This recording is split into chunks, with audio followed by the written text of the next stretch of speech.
waiting for this launch to happen. It's about 20 minutes away.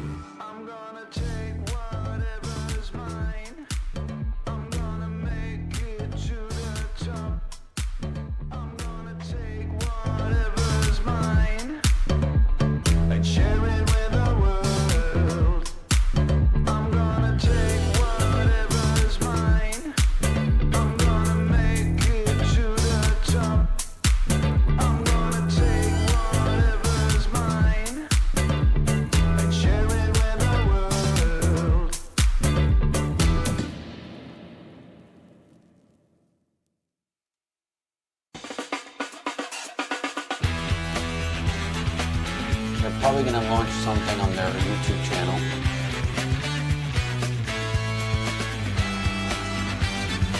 Once it gets released, it's going to be some kind of video.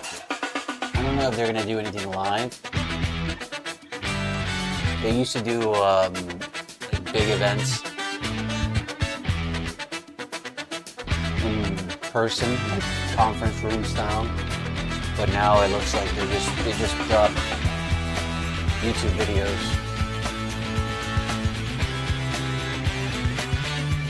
Because I guess there's no more need for live showcasing.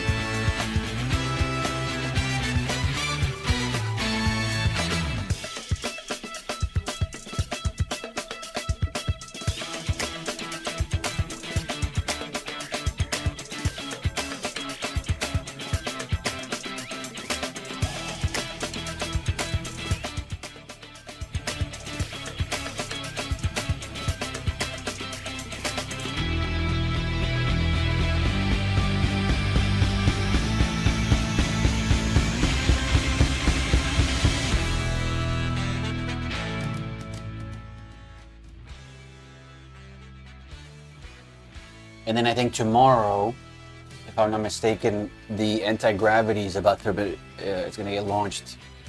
Anti-gravity drone by Insta360. So it's like a 360 kind of week. Everybody wants their 360 cameras.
Yeah, so usually what they do, what DJ does, is they'll just drop a video on this page here.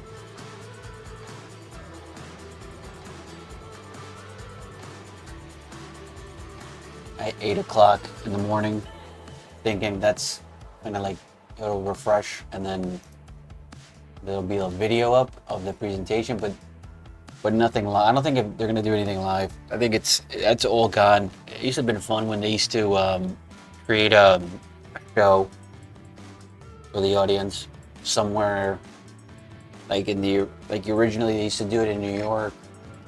See if I can find anything on YouTube. Like DJI, I think the DJI Mavic 2 event.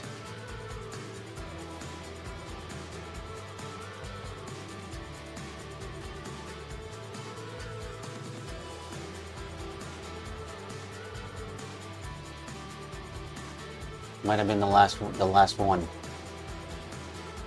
when they actually had a real live event with people, not just like a YouTube video. See, they have it in there.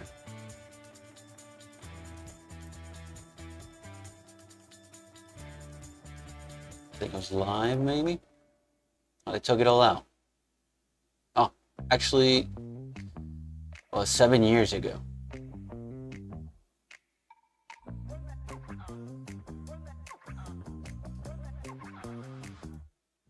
Look at this. This was DJI back in the days when they used to do live events.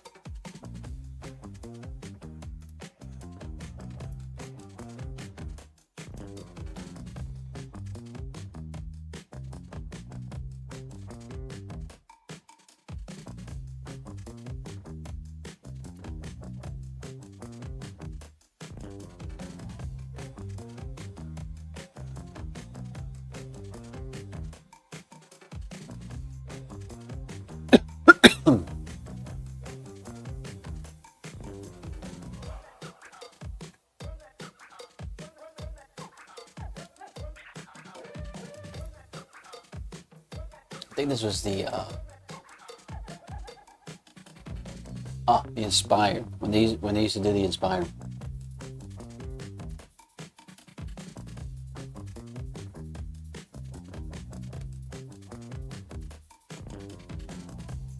Yeah, people would show up, everybody, the press, the media would show up, do their thing, you know, chit chat, conduct interviews, whole presentation.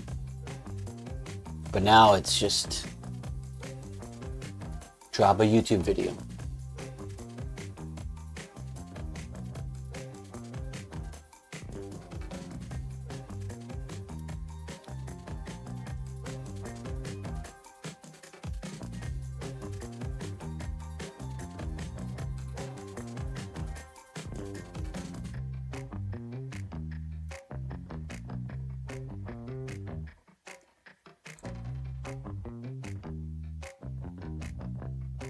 I actually got to go to the Mavic 2. It's at the Mavic 2 event in New York. It's pretty awesome.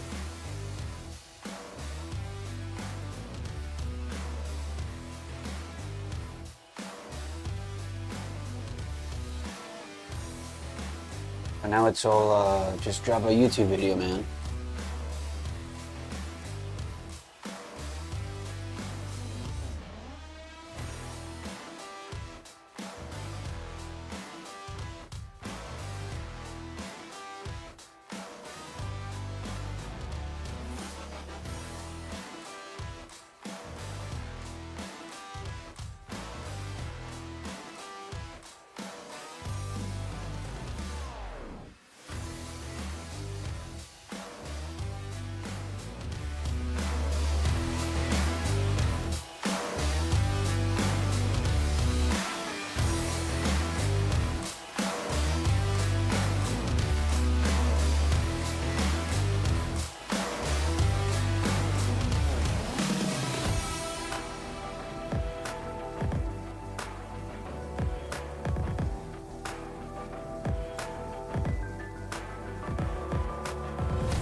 All right, so we're about 10 minutes away now for this launchy. The launch event for the DJI OSMO 360.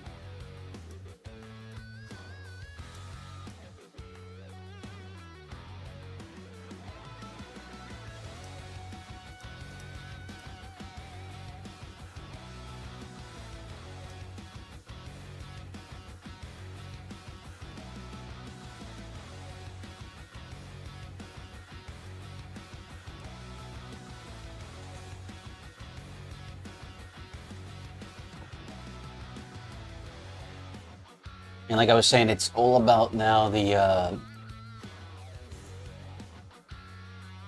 it's all about the 360 cameras.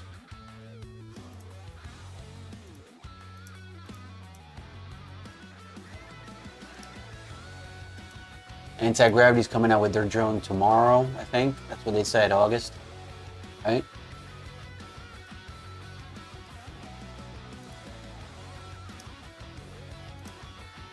About August, maybe August 1st. I don't know. They didn't really say exactly what date they were going to showcase the anti-gravity, but they did have it on on their website. August, I think. By the way, just so you guys know, anti-gravity is from China, and they are not part of Insta360. Anti-Gravity is a completely different brand or product. Nothing to do with Insta360. Completely different. Two separate companies.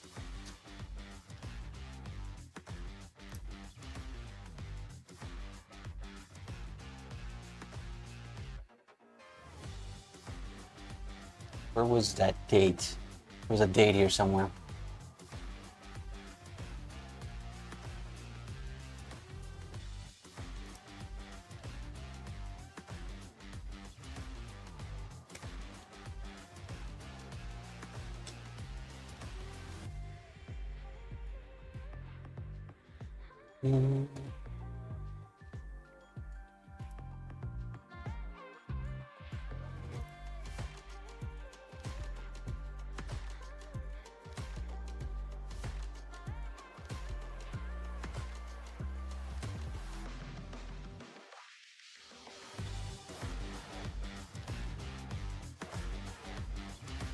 It said here somewhere, August 2025. Maybe they took it out, or I saw it somewhere else. But it's the battle of the 360s. Everybody wants a 360 camera. Also, by having a 360 camera on a drone, I could be wrong, but does that mean it eliminates the gimbal on the drone? So now you're eliminating the gimbal.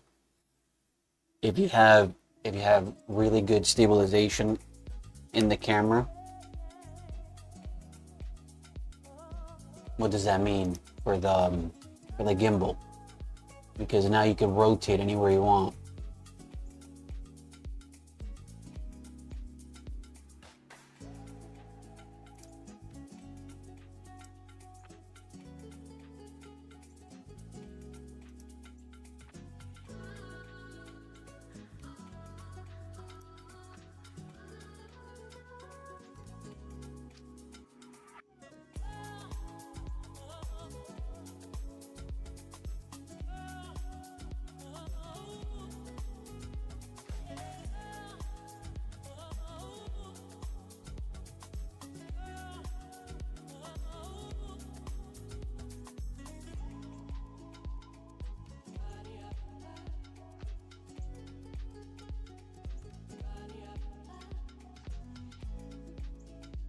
Right? So no more gimbal. It's the end of gimbals for drones. And that's what they're gonna do. All right, so we're 5 minutes away See what DJI is about to release, so that we can all watch it worldwide.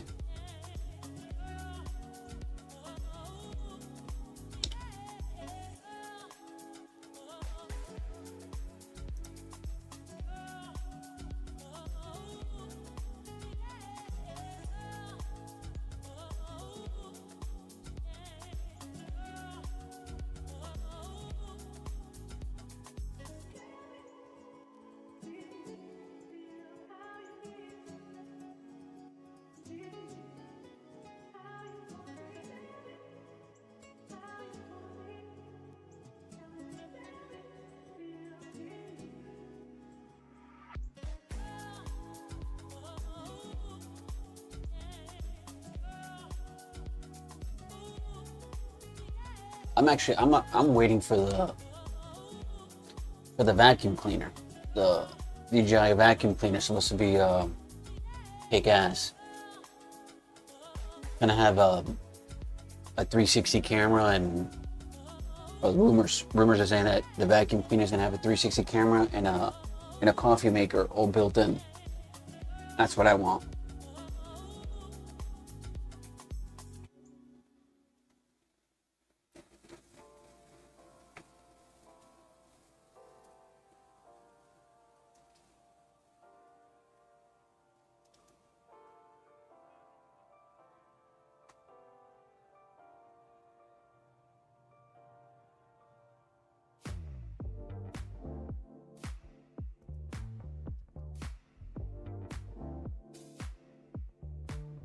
Yesterday there was a video, made a video on the comparison of the two, the Sky Rover and the Mini 4.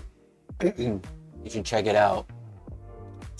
And I'm gonna leave this off because they're probably gonna say something about it. I made there's a comparison video that someone made of the Mini 4 and the Sky Rover. So the Sky Rover is the talk of the town now. And they did a flight range test on the Mini 4 and the Sky Rover, and the Sky Rover destroyed the Mini 4 in distance. I think it was calculated around, they both did a test of up to 5,000 meters, so 5 kilometers, and the Sky Rover made it to 5,000 meters in distance with 2 bars of signal, and I think 68% battery. And the Mini 4 only made it to 3,000, I think it was 3,000 and a half meters when it lost signal, and it was at 57% battery. So whatever they juiced up the Sky Rover with, I think they put an 04 on there. I think they have an 04 on that Sky Rover. It's the under the hood DJI drone. You can find on Amazon, the yellow drone, Sky Rover X1. By the way, nothing is available in the US at the moment. We can check on the website here on their store. There's nothing, there's no drones available. So there's no, there's the OSMO 360 already in the shop before launch. So it's 2 minutes away, they already have it here. So it's $589. Is it available alone? It's $549. And it's out of stock, so it's not available in the United States as we speak. They already have it up on sale on the DJI store, and it's out of stock, meaning it won't be sold in the US, North America. Nothing is in stock.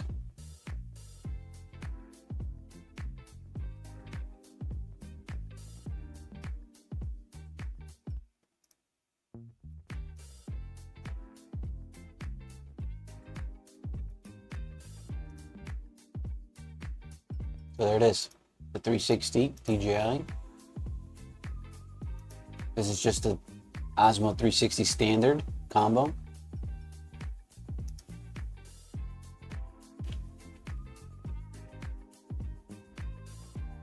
These are all the accessories.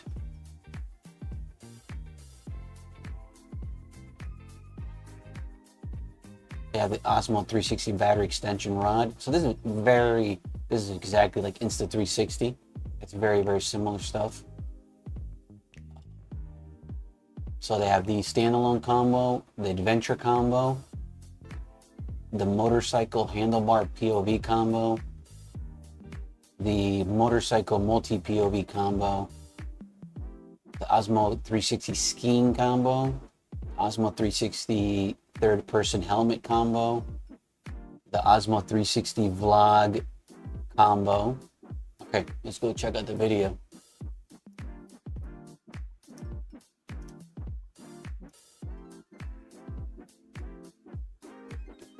So 8K revolutionary camera as Osmo 360 all-in-one.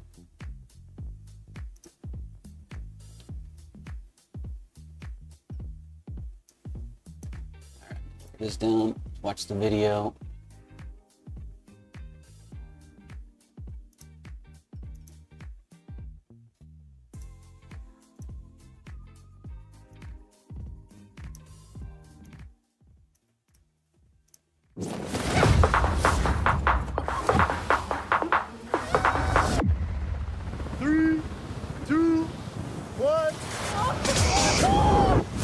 Meet Osmo 360. Capture the action, every angle, every time. We changed the game. 1-inch 360 imaging, native 8K. Every pixel counts. The result?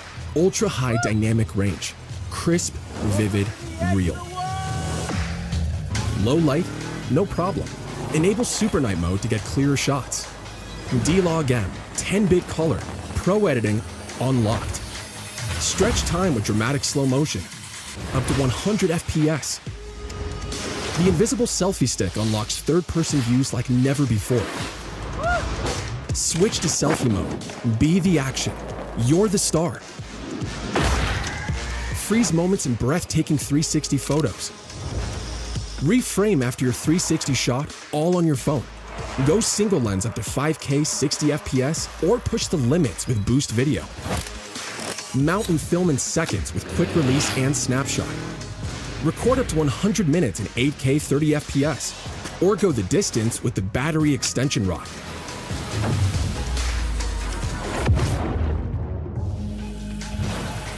Rocksteady eliminates shake, no matter how wild the ride. Switch lenses mid-shoot, from you to the wild.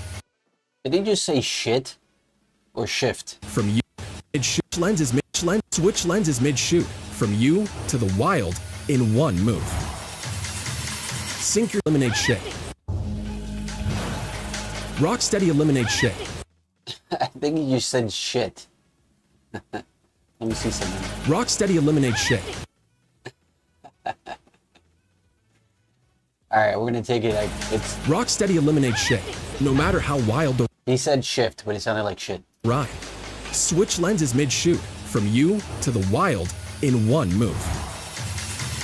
Sync your stats instantly. Show off your pace.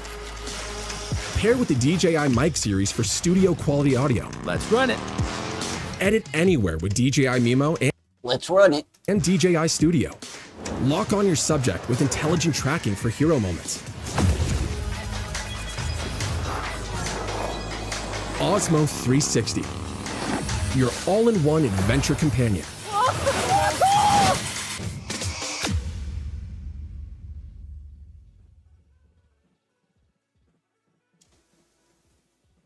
All right, fantastic.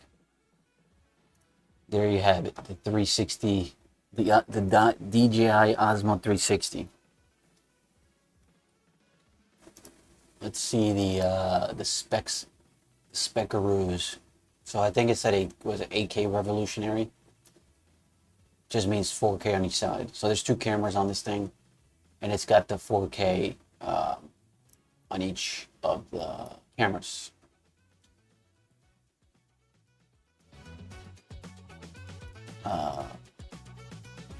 Like I said, it's not available in the United States. So if you're currently in North America, USA, it is not in stock. It is not available for purchase.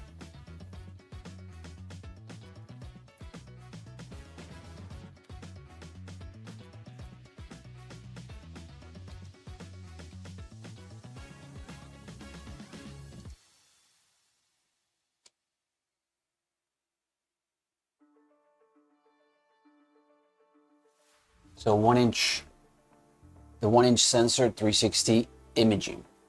That's what they're bringing into the table. DJI. Native 8K 360-degree video and exceptional low light performance.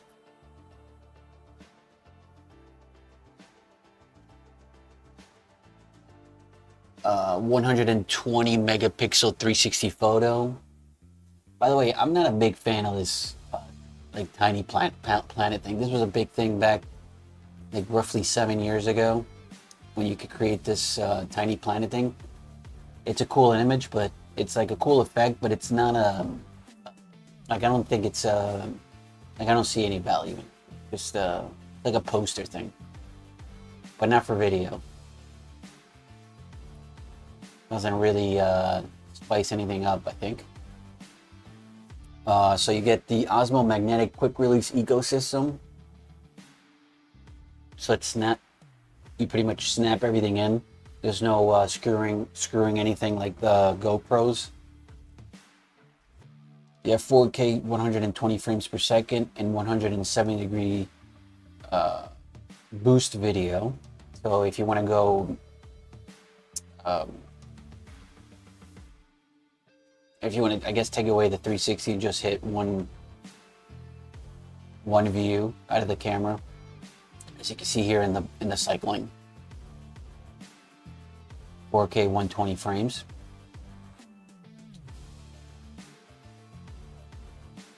You got the ecosystem built in with the OSMO audio, so all the microphones are all integrated in the respect of the connection. So OSMO audio direct microphone connection. This is one of the big things about DJI with their microphones. Everything is starting to kind of integrate in all their products except the drones, obviously. I think you could do it on the remote control, and you can fly and speak at the same time if you're recording via the new remote. 100-minute 8K 30 frames continuous recording on the battery, and 10-bit and V-Log color performance.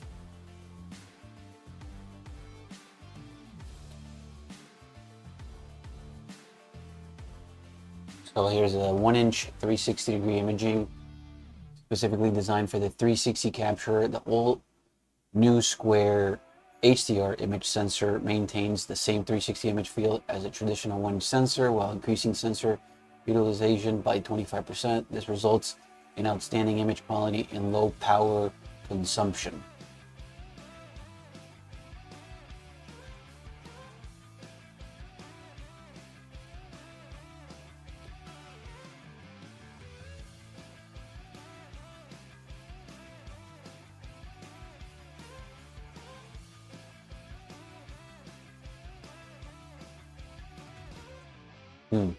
Okay.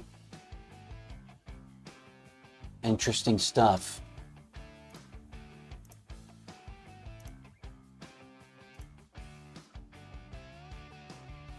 We just watched the video. Let me watch the video again. Let me see the video again.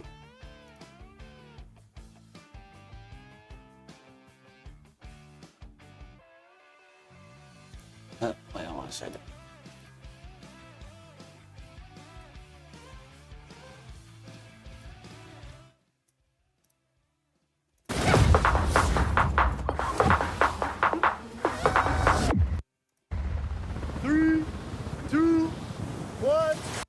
Three, two, one.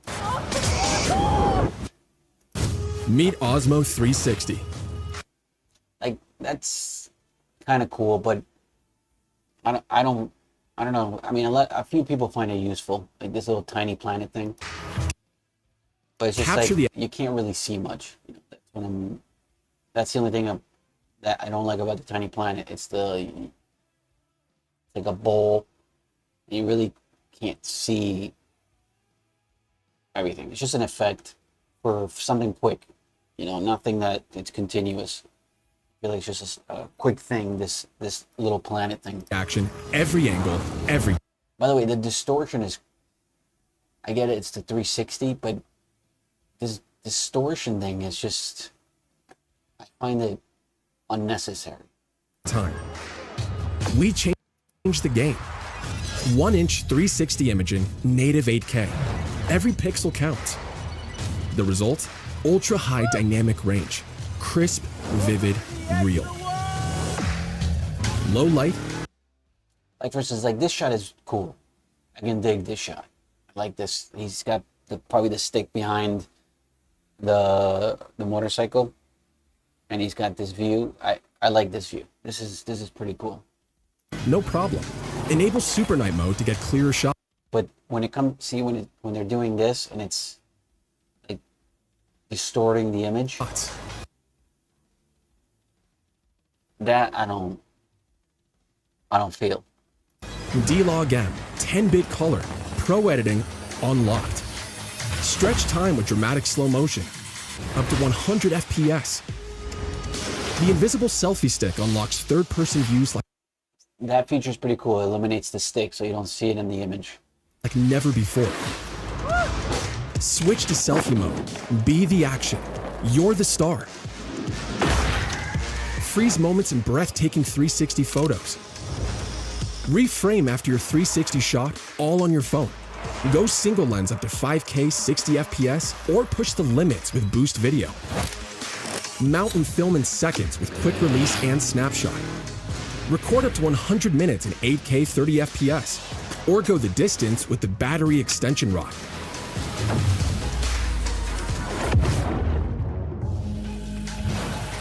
Rocksteady eliminates shit. No That's what he said. He said shit, but he said shift. matter how wild the ride.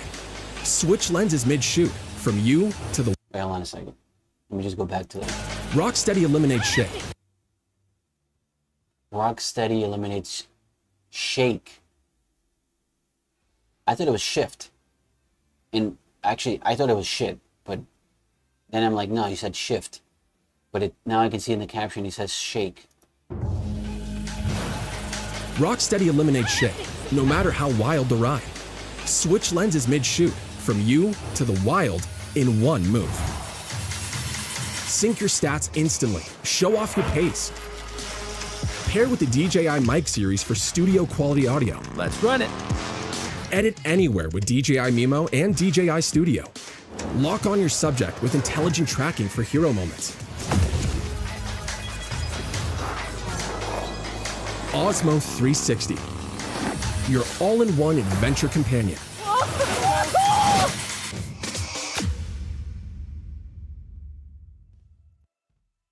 Awesome. Well, here we go. This is the beginning of the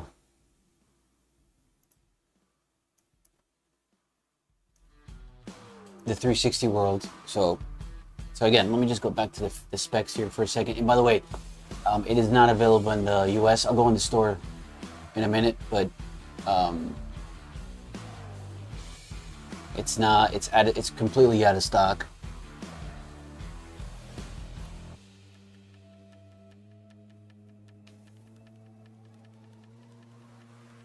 So next level 360 image quality. So native 8K, what does that mean? So when you see 8K, it's saying 8K, right? 8K 360 video.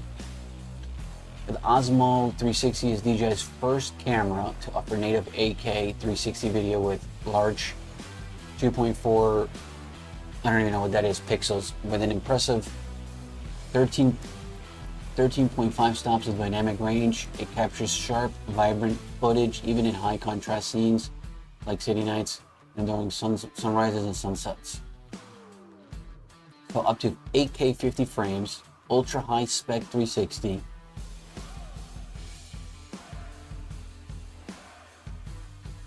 What does that mean? 8K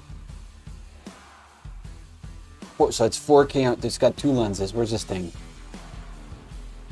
See, there's the two lenses, one in the front and one in the back. Each lens, each eye has a 4K resolution quality, and then it gets stitched by the system, and that's where you get the 8K. So then you can maneuver all over the footage after.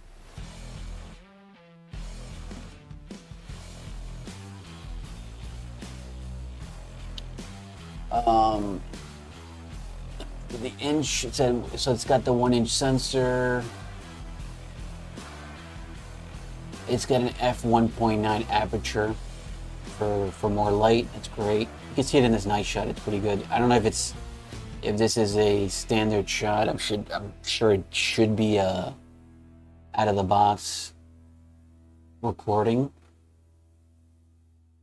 But then again, you know, they're in Times Square here. I mean, there's lights everywhere. So low light testing in Times Square is not enough.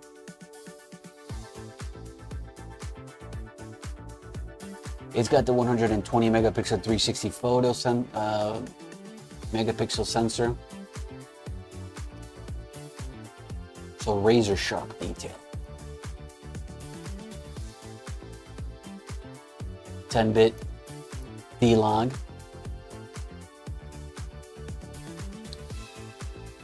This is one of the features that's pretty cool. Everything else, all this stuff does not really sell to me because it's all the same crap over and over. 10-bit D-Log, 4K, 8K, 100 frames per second. That's all. It's old stuff. And by the average consumer doesn't really care. The all they see is 8K. So the selling point is this. This is the only selling point out of the whole thing. Native 8K 360 video. That's it. Everything else is junk for the average consumer. Another piece is the invisible selfie stick. It's another good title. Selfie mode.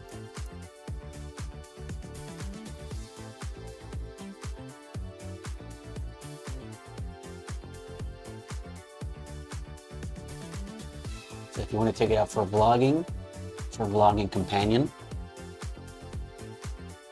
Small size, big performance. So it only weighs 183 grams. That beautiful apple looking hand.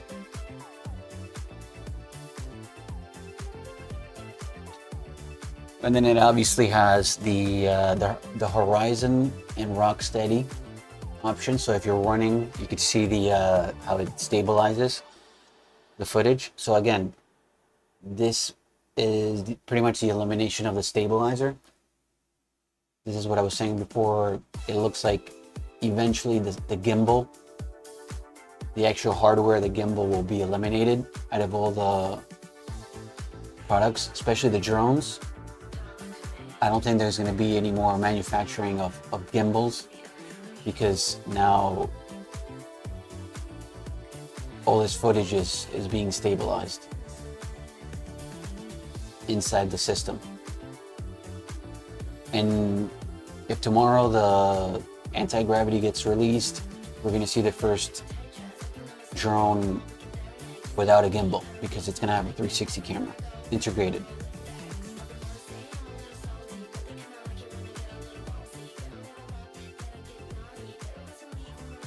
Here's a nice clip-on, OSMO audio for recording.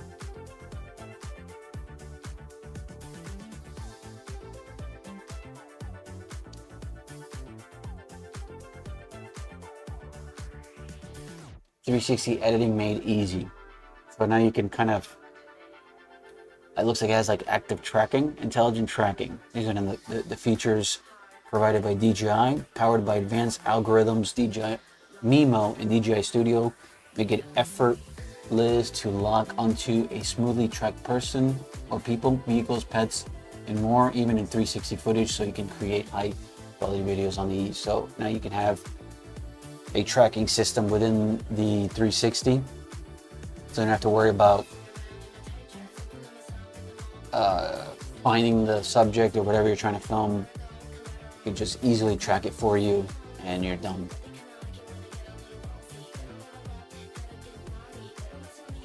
Yeah, I mean, for active, this is the new thing for action,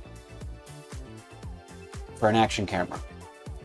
Like GoPro did it, Insta360's been doing it. It's the new way of, it's the new trend for action shots, the 360 camera. And then that's why they're trying to put this on the drones now, pretty much.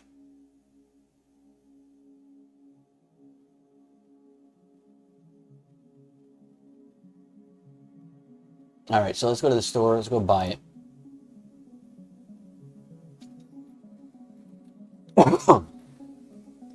All right, so we're in the DJI store. Osmo 360 standard combo.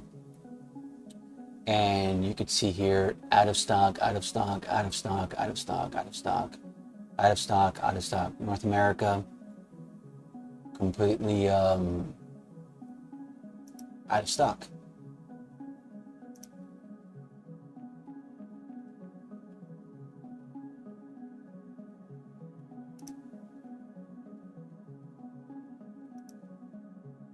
How about we change our region and we go to, let's go to Canada. Canada has it. See, so you can buy it from Canada.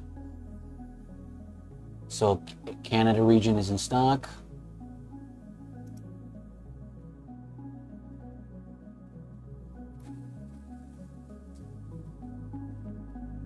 Let's go to Italy, Europe. And it's in stock.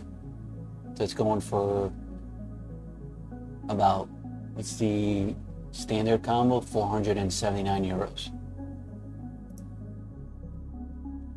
That's not bad. But again, North America, US is out of stock. $549 on the standard combo.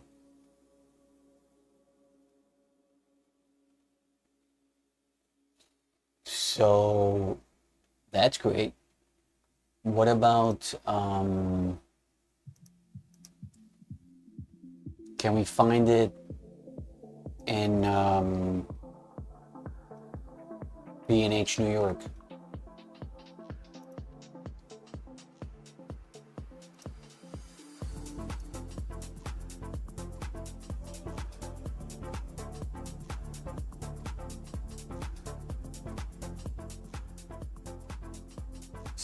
OSMO 360.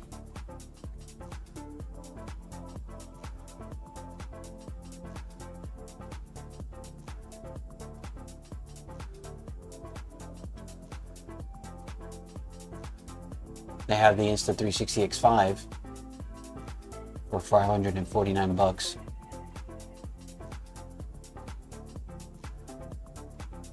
They have the accessories. Looks like.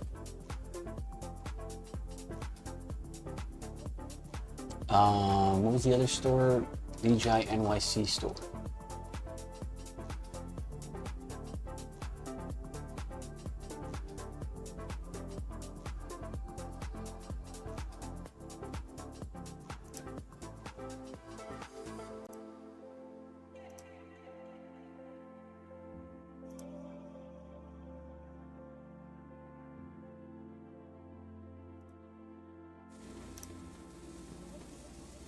This is the store on is it on Fifth Ave?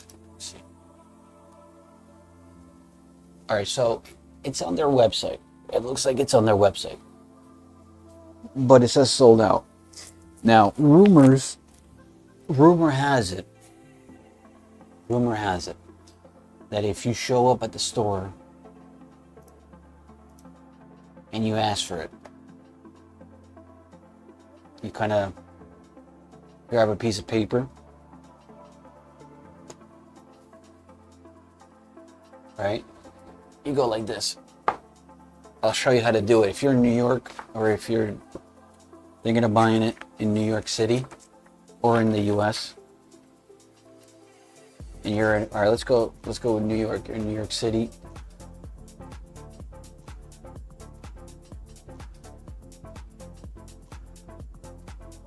And you want to purchase the OSMO 360, right? What do you do? How do you do it? Everything's currently sold out, right? Even on their website, official website. Well, you are in the city and you find a store. It's on Fifth Ave. And you go up to the rep and you ask them, you don't ask them anything. You take a piece of paper and you write this down. If you could see it in the camera. You see it in the camera?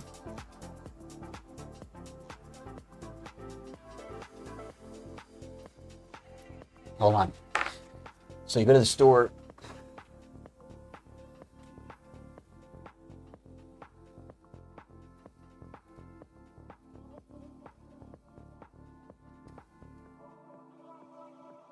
And you tell the rep, you don't tell them anything. You just show them this piece of paper. You take this out of your pocket, and you put this on the table really quick. Or you could do is fold it. You can fold it, right? You fold a piece of paper. You give this to the rep at the Fifth Ave, Manhattan, New York City, DJI store, official store. You hand them this piece of paper.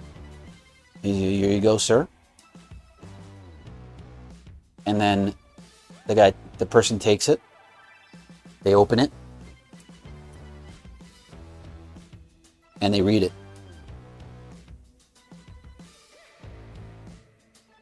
And that's it. And then they're gonna tell you if they have it or not.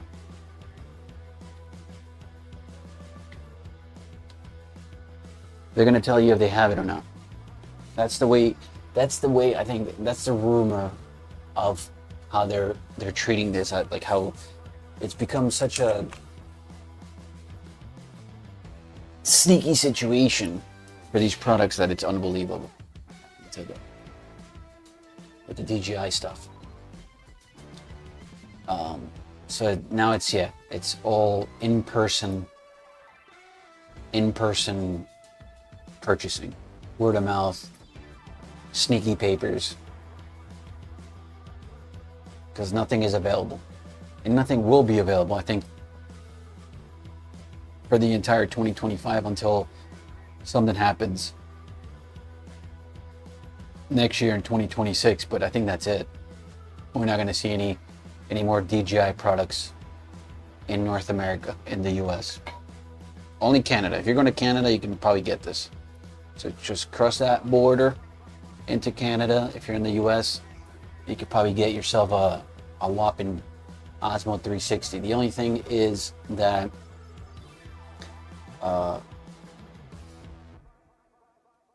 you won't be able to get the DJI Care Refresh. That's the word on the street, that the Care Refresh is completely voided once you activate these products. That's fantastic.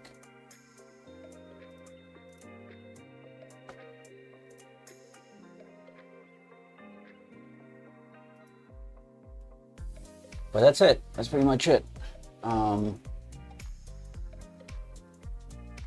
We're in the 360 vibe, the 360 trend at the moment worldwide. Everybody's got to have, the whole world is now shifting into the 360 world. So DJI just released the OSMO. Tomorrow, I think, if I'm not mistaken, it's August 2025. Tomorrow, or within that week, between August 1st and August 7th, we should be seeing the new anti-gravity drone with the integrated 360 Insta360 camera. And we start seeing the differences between all these 360 cameras.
If anybody else is, let me see if anybody else is about this DJI, this band, because let's see, let's check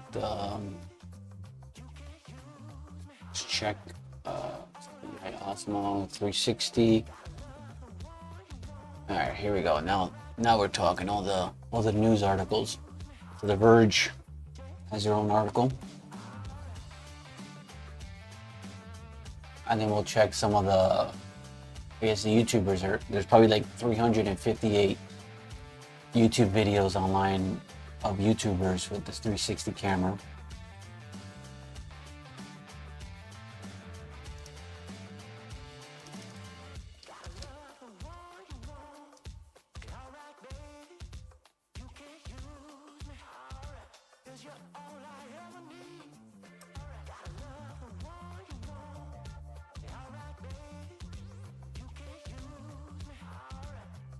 This from The Verge.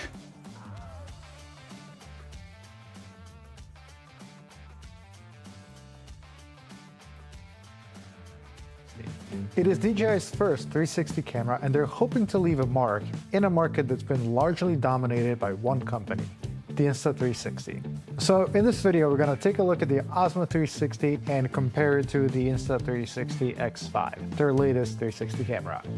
How many times have I said 360 in that intro? 360 times. So first things first, I've only had the OSMO 360 for a couple of days. So think about this video more as a first impression hands-on than an actual full review. With that out of the way, let's get going. Yeah, let's get going. DJI sent me the Adventure combo. That combo comes with battery case. Okay, so that's the battery case. Looks like the microphone setup. 3 batteries, there's a pouch, cables, quick release plate, a rubber lens protector, 1.2 meter selfie stick, and yes, the OSMO 360 camera itself. I do wish I can tell you the price, but we don't know as the time of this recording. And once we find out, I can tell you that right now, buddy. It's 549 bucks.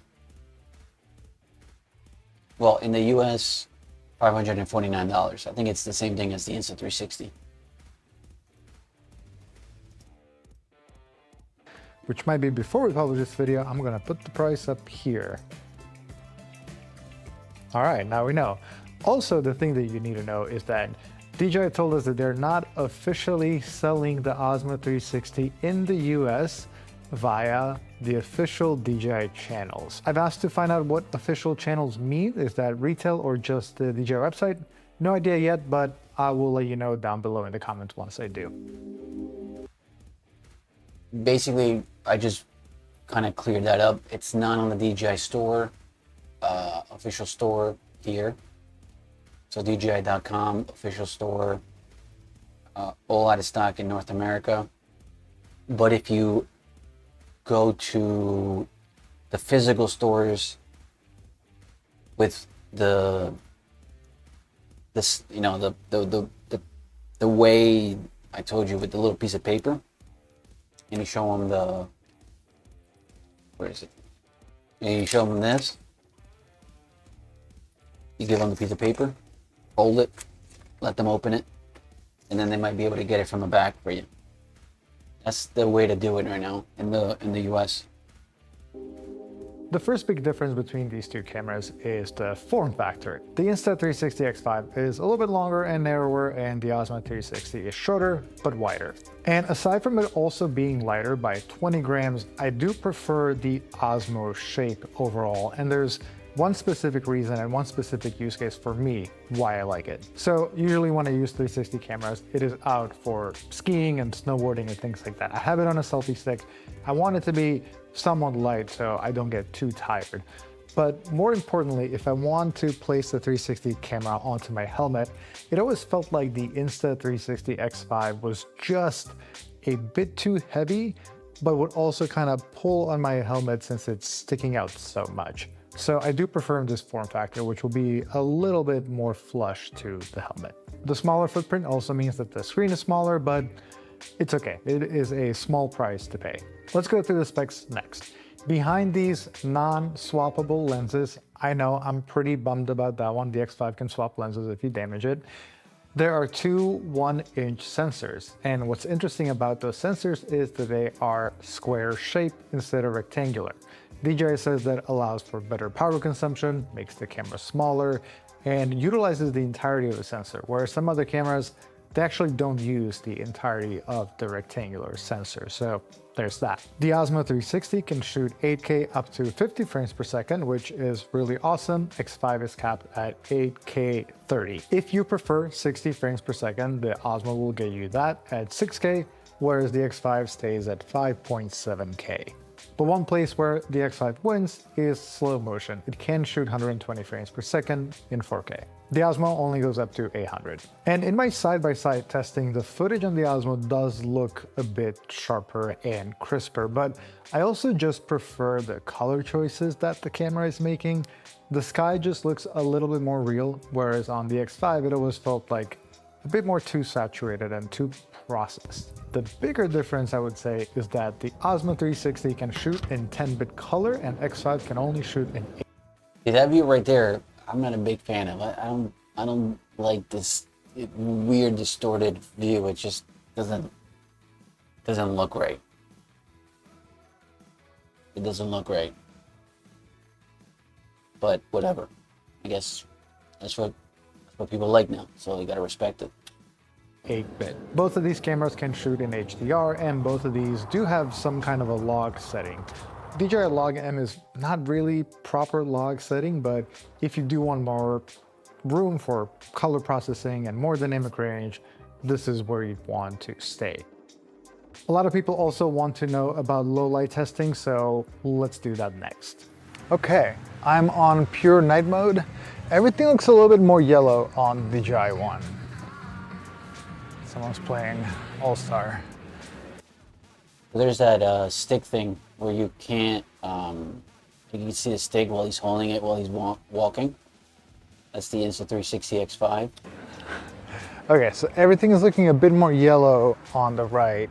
Here we have a little bit more saturation in the night mode. Both of these are running. I mean, for vlogging,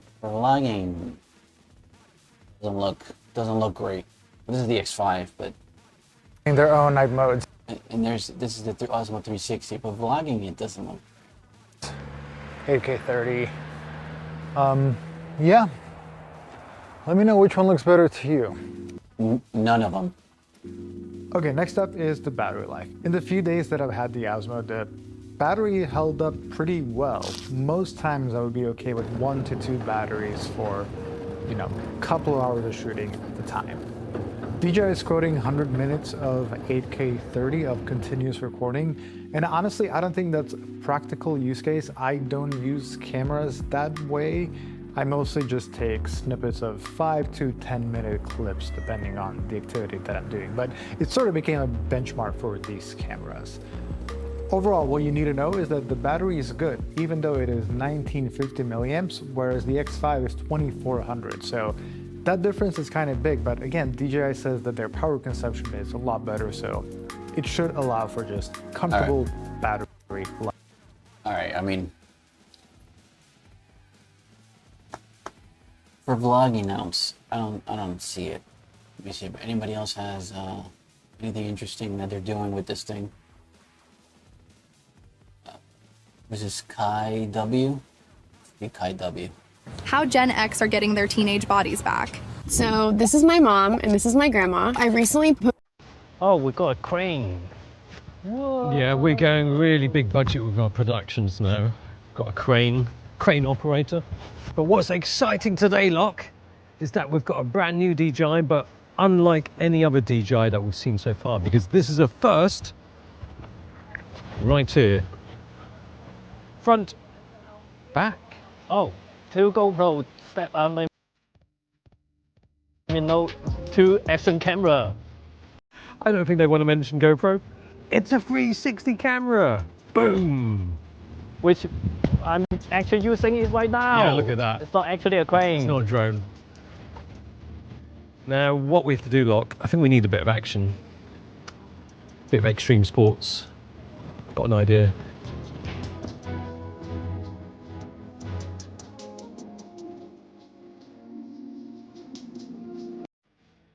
Bass. Hi people, sorry about free auto audio gain setting. The audio gain is auto, but I was using Pro mode. In the Pro mode, I can set up the white balance, I can use D-Log amp, but then I didn't know that I have to set up the audio gain as well. Now I said it might be my problem because I find it a bit weird is that this is really quiet, I didn't really have to talk loud, I still have to use -12. Well, it might be a problem with this is still in a beta firmware. Yeah, I hope that DJI will improve that, but yeah. So anyway, let's get back to the video and just remember the audio clipping isn't the problem with the camera itself, with me.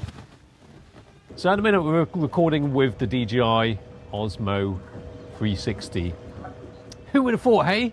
They're into drones. They're the only option really for good drones. And then Insta360, let's face it, they're pretty much owning that 360 space. Yeah, it was the only option. But also, now it's gotten to the point where DJI thinks that it's not enough to just have the drone space. We want a bit of 360 space as well. actually, in a way, it's not too surprising as well. It's like, It's not too surprising. I mean, they've already gone into action cameras, so this is essentially just like an action yeah, camera. this is like two action cameras stacked back to back. Yeah. I mean, GoPro did it, didn't they? Yeah, So, not very good. Yeah, so what it looks like so what they're doing is they just put the camera fixed on a pole somewhere, and then they can just they don't have to rotate the camera. They can just move in post, like basically when they're editing, they can just digitally move the camera to each subject because it's a 360 sphere. So that's one of the cool things about the new editing, where you don't have to, you can just put the camera anywhere you want and do a complete video and not have to move the camera anywhere, because you could see the whole space around you. And then afterwards you can move around and focus on whatever you want to focus. what's so special about the DJI Osmo 360? Well, they put a sensor in it, which is a little bit different to your conventional sensor, because Insta360 X5 sensor, that will be a 4:3 aspect ratio, isn't it? This one, they say they got a 1-inch sensor. 1-inch sensor. I do this because it's not actually a 1 inch, but so usually 1-inch sensor is 4:3. Yeah. I mean, if you put a 4:3 1-inch sensor into that, compared to what they have now, it will be the same area. We need some graphic to explain this, but Okay. It's great. How often can you do a review, scoffing your face, and having a little bit of tea? all I do is holding the stick. Yeah. Invisible selfie stick. Some people think that is a specific stick you have to get to make it invisible. No. No, it's just a stick. Talking about sticks, do you want to have a go on this stick? Okay. Yeah. Oh, we can put it here. Exactly. This is meant for fishing or something. Remember the cover, I guess. Oh. I think it's pretty good, isn't it? So what it all boils down to is, does it look better on the DJI? Yeah. So one thing I think I did before with Insta360 versus Insta360 as well is that facing the sun that way, and then also back of the sun, because with a normal camera, you just, like, you point it this way, you can have one exposure. You point it this way, you can have another exposure. But this, it have to consider all 360. When it's really bright over there, then this side would it be grainy or something. All right, I have to say my Insta360 X2 was 3 generations older. So now I can't figure out how to change the color setting on here. Sophisticated. And DJI, I don't have to read anything. It's just really intuitive, I have to say. How do I change the color? Oh, I have been shooting. Oh no! I have been shooting normal color on here. Oh no! But the iLog doesn't support 8K. A what? So I set it to iLog, Yeah. and then I set it to 8K. So it must have changed the setting. Oh, come. 60 though. Log profile, well, let's just say it's not really ideal in low light with them. For comparison's sake, the DJI is less bad. They both have a mode for better low light. This time the DJI has low noise and is sharper. The lampshade is similar. All of these footages are stabilised, thus you have motion blur and low light. The DJI is pretty well controlled, less so the Insta360. Also, both of them have an anti-blur feature, and the DJI comes out on top. But actually, one thing we forgot to mention. All right.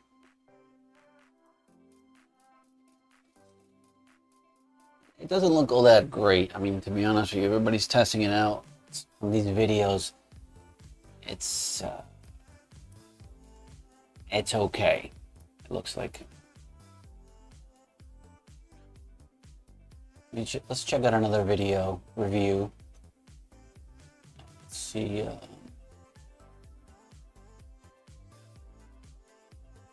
sure everybody's got the OSMO 360 already, right?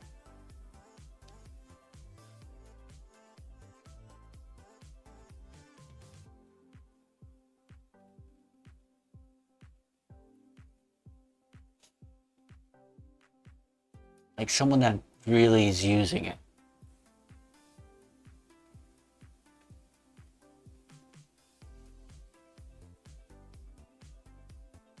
Not that many video. I don't see that many videos on the OSMO. Interesting.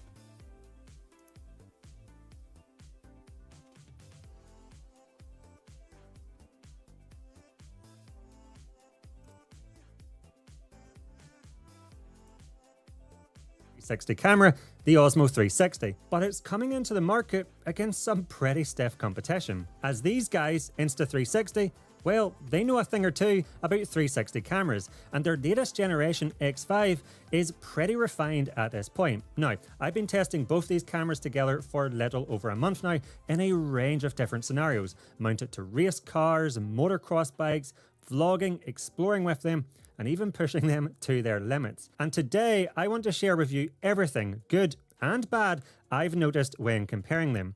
Now, while this is a sponsored video, I'm going to tell you straight away, both these 360 cameras are excellent and have their own strengths and weaknesses in different areas. And it will really come down to what you intend to use them for when it comes to making a decision on which one to buy. And I aim to point out them pros and cons along with a ton of comparisons in today's video so that you can make that informed decision. Now, if you would like to find out more about the OSMO 360 or pick it up at any point, I've put a link in the description down below where you can do just that. Alright, let's start with arguably the most important factor when it comes to any camera, the image quality. Now, all these clips were captured with identical settings, and while both provide videos that look great, to my eye, the OSMO 360 does have a better image quality overall, and let me show you some examples to back that up. Firstly, there's much more detail in the shadows. Just take a look at the wheel on the back of this car, or even on the cliff faces in the background. The OSMO 360 shadows are much brighter with more detail, and it's the same story with the highlights. As with these clips, you can see a big difference in the amount of detail in the bright sky. If you take a look at the OSMO 360 footage, the sky is exposed properly, retaining its blue colour, not losing the clouds, and providing a much more true-to-life image. And while we're looking at this footage, you may have also noticed that just like with Insta360's camera, the OSMO 360 also automatically removes a selfie stick, giving you this floating camera effect that makes 360 cameras so versatile. Now, to be honest, the DJI Osmo 360's better image quality doesn't come as a surprise, as it has an all-new, square, 1/1.1 inch CMOS sensor designed specifically for 360 video compared to the smaller 1/1.28 inch sensor size on the X5. And because 360 lenses capture a circular image, there's less wasted space on this new square sensor compared to the X5's rectangle sensor, smaller, allowing for a higher pixel count and a 1-inch equivalent performance, which is why we see a better dynamic range when doing side-by-side comparisons. Now, in terms of resolutions, the Osmo 360 also ages out the X5, allowing up to 8K 50 FPS compared to a lower 8K 30 FPS on the X5. However, if you want to capture slow motion footage, the X5 does have its first advantage over the Osmo 360, as it allows up to 120 FPS when recording in 4K panoramic compared to a lower 4K 100 FPS with the DJI. Now, while this isn't a massive difference, with the Osmo 360 allowing you to slow your footage down by around 4 times, if you want the slowest footage possible, the X5 is the camera capable of doing that. Now, another reason why the footage from the Osmo 360 looks better is because it supports 10-bit color depth on all its color modes, compared to only 8-bit on the X5. And this extra color information means smoother gradients between colors, as well as much more flexibility for color grading afterwards, without worrying about degrading the image quality. If you're somebody who likes to push your color grades heavily, then the lack of 10-bit on the X5 might be a limitation. And speaking of color grading, both cameras support flat color profiles, D-Log-M on the DJI and I-Log on the Insta360. This desaturated, flat-looking image straight from the camera actually helps preserve highlights and shadows, giving you a greater dynamic range once you add that saturation and contrast back in post. However, the Osmo 360 does have another edge here, as D-Log-M is available all the way up to its full 8K resolution. In contrast, the X5's I-Log is limited to a maximum of 5.7K. So if you do want to use that flatter color profile, then you do need to sacrifice some resolution. Now, D-Log-M is also really beneficial if you own other DJI cameras, such as their Pocket 3 or their drones, or even their action cameras, as using the same D-Log-M profile on them, you can match the footage between the devices much easier to get a more consistent look. Now, both these cameras use electronic image stabilization called Flow State on the X5 and Rocksteady 3.0 on the Osmo 360 to smooth out any shakes or bumps if you're doing something more adventurous. And side by side, when you're looking at this footage, you can see both equally do a fantastic job with no noticeable difference between the two in terms of smoothness. And when it comes to taking photos with these cameras, while both allow... So you can see the photo thing is going to be, I mean, this tiny planet thing came out roughly 5 to 6 years ago, but it's still being used because it's like the icon of the 360 world. Allow you to capture beautiful 360-degree panoramic photos in JPEG or RAW. Again, DJI comes out on top, allowing a max resolution of 120 megapixels compared to a lower resolution of 72 megapixels on the X5. But what if you intend to film in lower light situations, such as at nighttime? Well, here, the DJI once again pulls ahead. Now, both these cameras offer specific night recording modes, Pure Video on the X5 and Super Night on the Osmo 360, which increase noise reduction to deliver cleaner footage, so these are the modes you want to use in these situations. And while the nighttime performance of the X5 is pretty impressive, when you put it side by side with the new Osmo 360, it's clear who comes out on top. Just take a look at this clip here. Not only can you see less noise and more detail on the grass and trees, with those areas being quite blurry on the X5 footage, but the movement also contains quite a lot of jitters and blurriness, and honestly, it looks the same to me, except the Osmo 360 has the brighter it's brighter on the trees a little bit, yeah.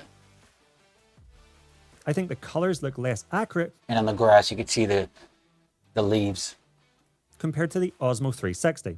And while some of this is due to the larger... Yeah, 360, the Osmo 360 looks sharper.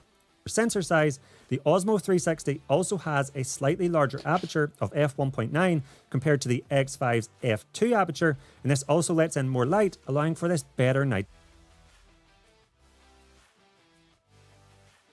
performance. So in general, in my testing, I think it's safe to say the Osmo 360 does have an overall better image quality compared to the still very impressive X5. So if ultimate image quality is what you're after, then the DJI Osmo 360 is the camera you want to go for. But image quality isn't everything. So what are the main differences between these two? And the first, and quite frankly extremely obvious, is the DJI Osmo 360's shape. It has more of a compact square design compared to the X5, and this compact shape shaves off some weight, with it coming in 17 grams lighter. And trust me, you wouldn't think this makes a difference, but when you're holding it for a long time on the end of a selfie stick, you do notice it. The second big difference, and a welcome one, is the fact the Osmo 360 comes with 105 gigabytes of usable internal storage compared to the X5, which has none. So if you head out for the day and forget a microSD card, it's something that happens to us all at least once, your day won't be ruined. And you can also expand this further by placing a microSD card in the slot within the battery compartment to get more storage. Now, speaking of batteries, something interesting with the new Osmo 360 is that its batteries are actually compatible with the Osmo Action series. So if you have an Action 5 Pro, for example, with additional batteries, these can be used in this. That's good, because the whole thing with DJI is the battery system. Every battery is out of control with the new 360 camera. Very handy.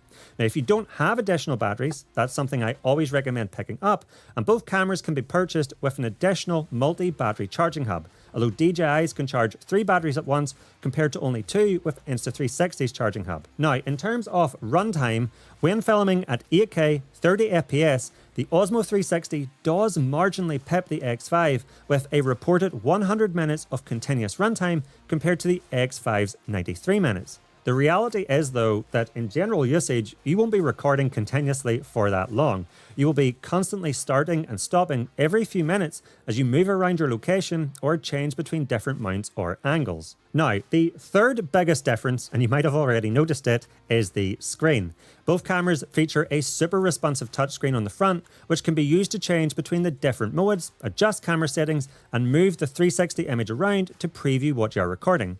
And while the new Osmo 360 features an OLED screen compared to the X5's LCD screen, it is slightly smaller, and this combined with its flatter, wider orientation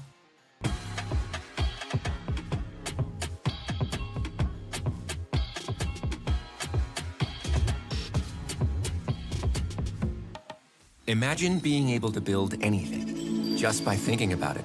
Meet Base 44, a complete AI creation platform made for anyone with an idea and a drive to bring it to life. Describe what you want and watch it take shape. You can plan, customize, and expand in any direction. From tools built for one to platforms ready for many.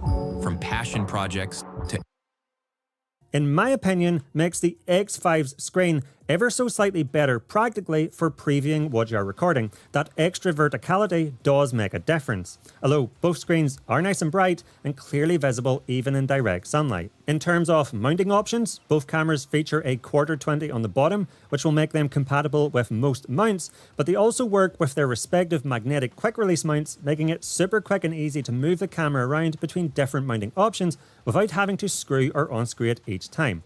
Okay, but now let's say you want to use these cameras to capture yourself doing something much more adventurous, where there is a real risk of the camera getting dropped, damaged, or even a stone flicking up and chipping it, for example.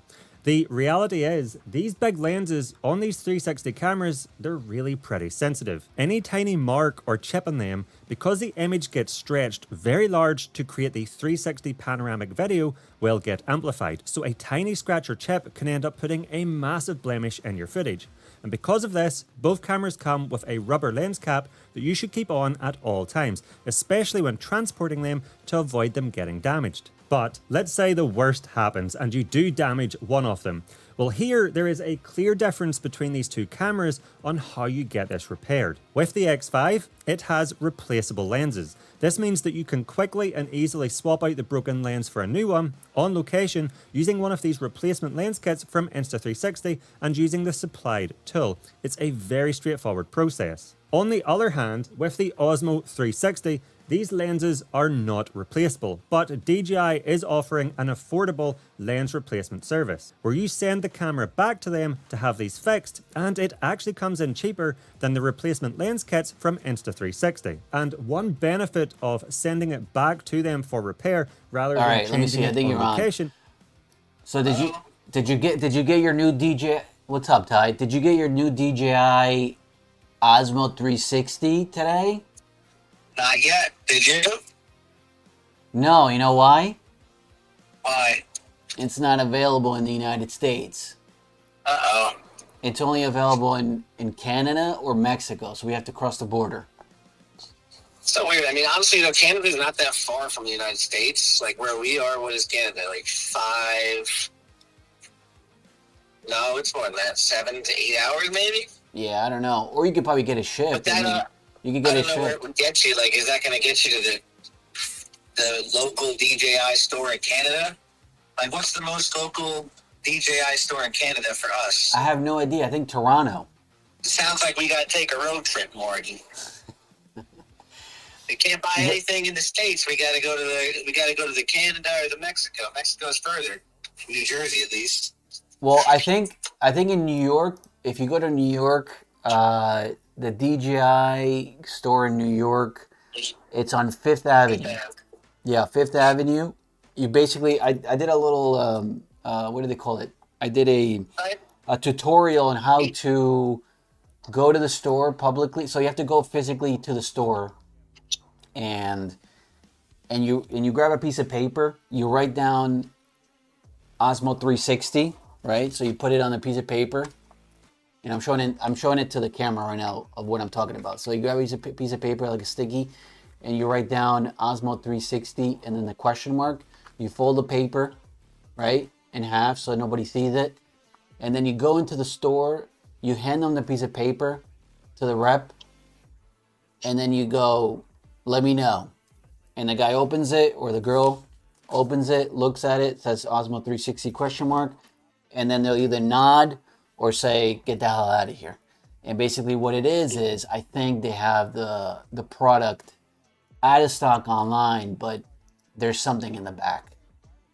Yeah, so I don't know if I told you this, but Vinny got a Mavic 4 from there. Yeah, that's the rumor. The rumor is like it's word of mouth, and you have to kind of go there and see if they have it or not. Yeah. Well, my problem is I really want the other controller too, so it's just going to cost more. Like, I mean, I could get the standard Mavic 4, but they don't sell it without the RC2, which for me is a problem because I already have the RC2. So what am I going to do? Get the drone with the controller, then sell it? Sell the controller? Yeah, you can't do it. So I don't know. Everything's out of stock. It says here. So there's basically like combos for this Osmo 360. I'm looking at on the site now. I'm looking at it, and they have, I think, 1, 2, 3, 4, 5, 6, 7, 8, 9 combos. There's 9 combos on the site, all out of stock in red. What though? What does it come with? That makes it a combo. So I'll read you. I'll read you what it has. So there's the standard combo, which is just the Osmo 360, and that's $549 out of stock. So that's just it's just the camera. I think it comes with it's a reasonable price, $550. $550. I mean the Instant 360. I was checking on their site, and it's the same price. I think the X1. Okay. You have the X1. I bought my 360 camera for like $200. I think.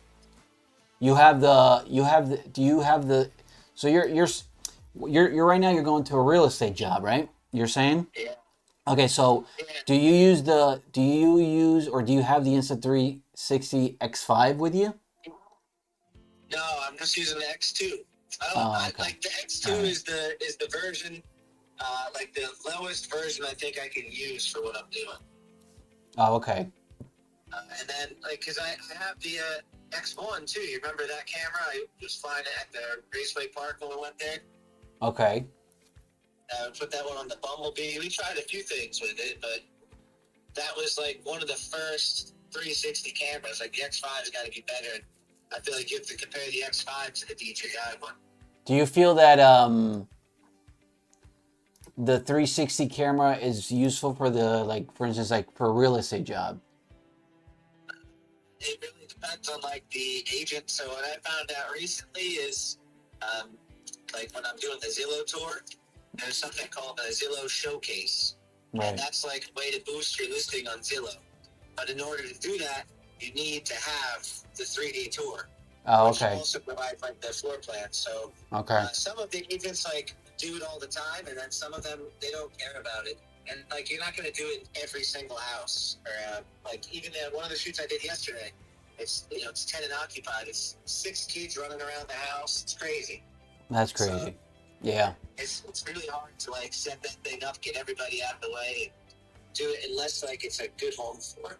Well, I think it's I mean, for the, putting the camera. So what I'm looking at right now, there's not. By the way, there's not that many YouTube videos online. You know how when DJI releases their product, there's like 300 or 400 YouTube videos from people that have tested the product. I've noticed that there's only like just a handful of videos. It looks like this product really. I'm guessing it's probably because it didn't really get around in the U.S. or most of the videos people post are from the U.S. So it looks like a lot of the videos are just a handful because not that many people got this product. But it doesn't look like it's all that exciting. I mean, one of the cool features is like just having it placed somewhere, and let's say you're just having an interview, you can just put that thing right in the middle, and you can just move around the camera. You can move around who you want to see afterwards. You don't have to like move the camera around, which is great. I think that's the one of the great features about this 360, right? Yeah, I feel like someone has to do a comparison to the X5 because I don't know what they did. The X5 has like better low light performance than the other version, better stability, and like better quality and resolution. Yeah, I'm actually looking at Air Bazoo is doing it looks like he just uploaded his video an hour ago. Air Bazoo, he has the X5. He's comparing, I think, the X5 to or is it just the Osmo? Yeah, he's just doing the Osmo thing. But I never found like a good use for the 360 camera, like unless you could, fly maybe underneath the drone unobstructed or something like that. Yeah. Because last time I flew it, I basically had my battery right behind the other lens. So like the 360 wasn't necessarily, it was like more like 180, not a 360. Oh, okay. Because of the way that I had it placed on the drone at the time. So I wasn't really getting the maximum out of it when I tried it. Right. But I did sort of like the fact that you could like crop it, like the way that you could edit it afterwards is kind of cool, but like again, I haven't tried any of the new stuff. I haven't even taken a video on my X2. That's like how much I don't use the 360 camera. It's like a very occasional thing I use. Yeah, it's it looks like it's. I mean, 360 looks like it's the trend right now. Basically, that's what I was kind of saying. It's what's trending, and it's what everybody wants right now. Everybody wants this 360 camera. What's his name? Trent just got that X5 too, and I know he's doing a lot of plane videos with it. But it's been around for a long time. I think just DJI just caught on to the trend. Well, that's what they have to do, right? So now they've come out with the battery banks. They're competing with Jackery, EcoFlow, Blue Eddy, right? You know what I mean? Anchor, and then you got like the action cams, right? Like they're competing directly with GoPro, but GoPro also had a 360 cam. I don't know how good it was. And then so you have like the GoPro kind of looks like the DJI one. Yeah, I think it's the. Well, they gotta do I guess they gotta do now, yeah, because I actually forgot about GoPro. GoPro has a 360 as well. It's almost like GoPro is starting to lose its fuel, it's starting to disappear out of the market because for this product, it's, I mean, GoPro is the action camera, like they are the kings of the action camera. They were the OGs. But now it's, yeah, I mean, now you're saying that in the 360 world, it's Insta360 and DJI, and I totally forgot about GoPro, but you have to do a GoPro X5, Insta360, GoPro, and Osmo comparison to see what, I mean, there's only 3 players, right? There's only 3 players in the game. Maybe there's a few more, like if you go on Amazon, you type in drone, and there's 1,000 different brands that you don't even know of. I'm sure it's the same way with 360 cameras. Yeah. Because, those are the main brands. Those are like the luxury brands, you know what I'm saying? Right. It's like buying like a nicer car than like a, the Lexus versus a Toyota, say. So like you're gonna buy the DJI or the Insta360 or the GoPro because those are the heavy hitters, those are the reliable ones. As opposed to like maybe if you're just getting into it and just starting off, you don't want to spend $550 on a friggin' 360 camera. You know what I'm saying? Like you're gonna probably, if you've never done it before, maybe you buy a used one for like 150 to 200, and you get a taste of it. Right. Well, So what DJI did, it looks like, and again, this is all out of stock in the United States. It's not available online officially on the store. It's not available for purchase, but you might be able to get your hands on it if you sneak it into one of the physical stores around the US. But they split it into, like I told you, 9 combos. So there's the standard combo, just the camera, and then they figured out that there's an adventure combo, right? So you get a selfie stick, 3 batteries, and the Osmo 360. There's a motorcycle handlebar POV combo. So it's got all the stuff for the, I guess, for the motorcycle handlebars. It has the motor. What'd you say again? The motorcycle. Coffee quick.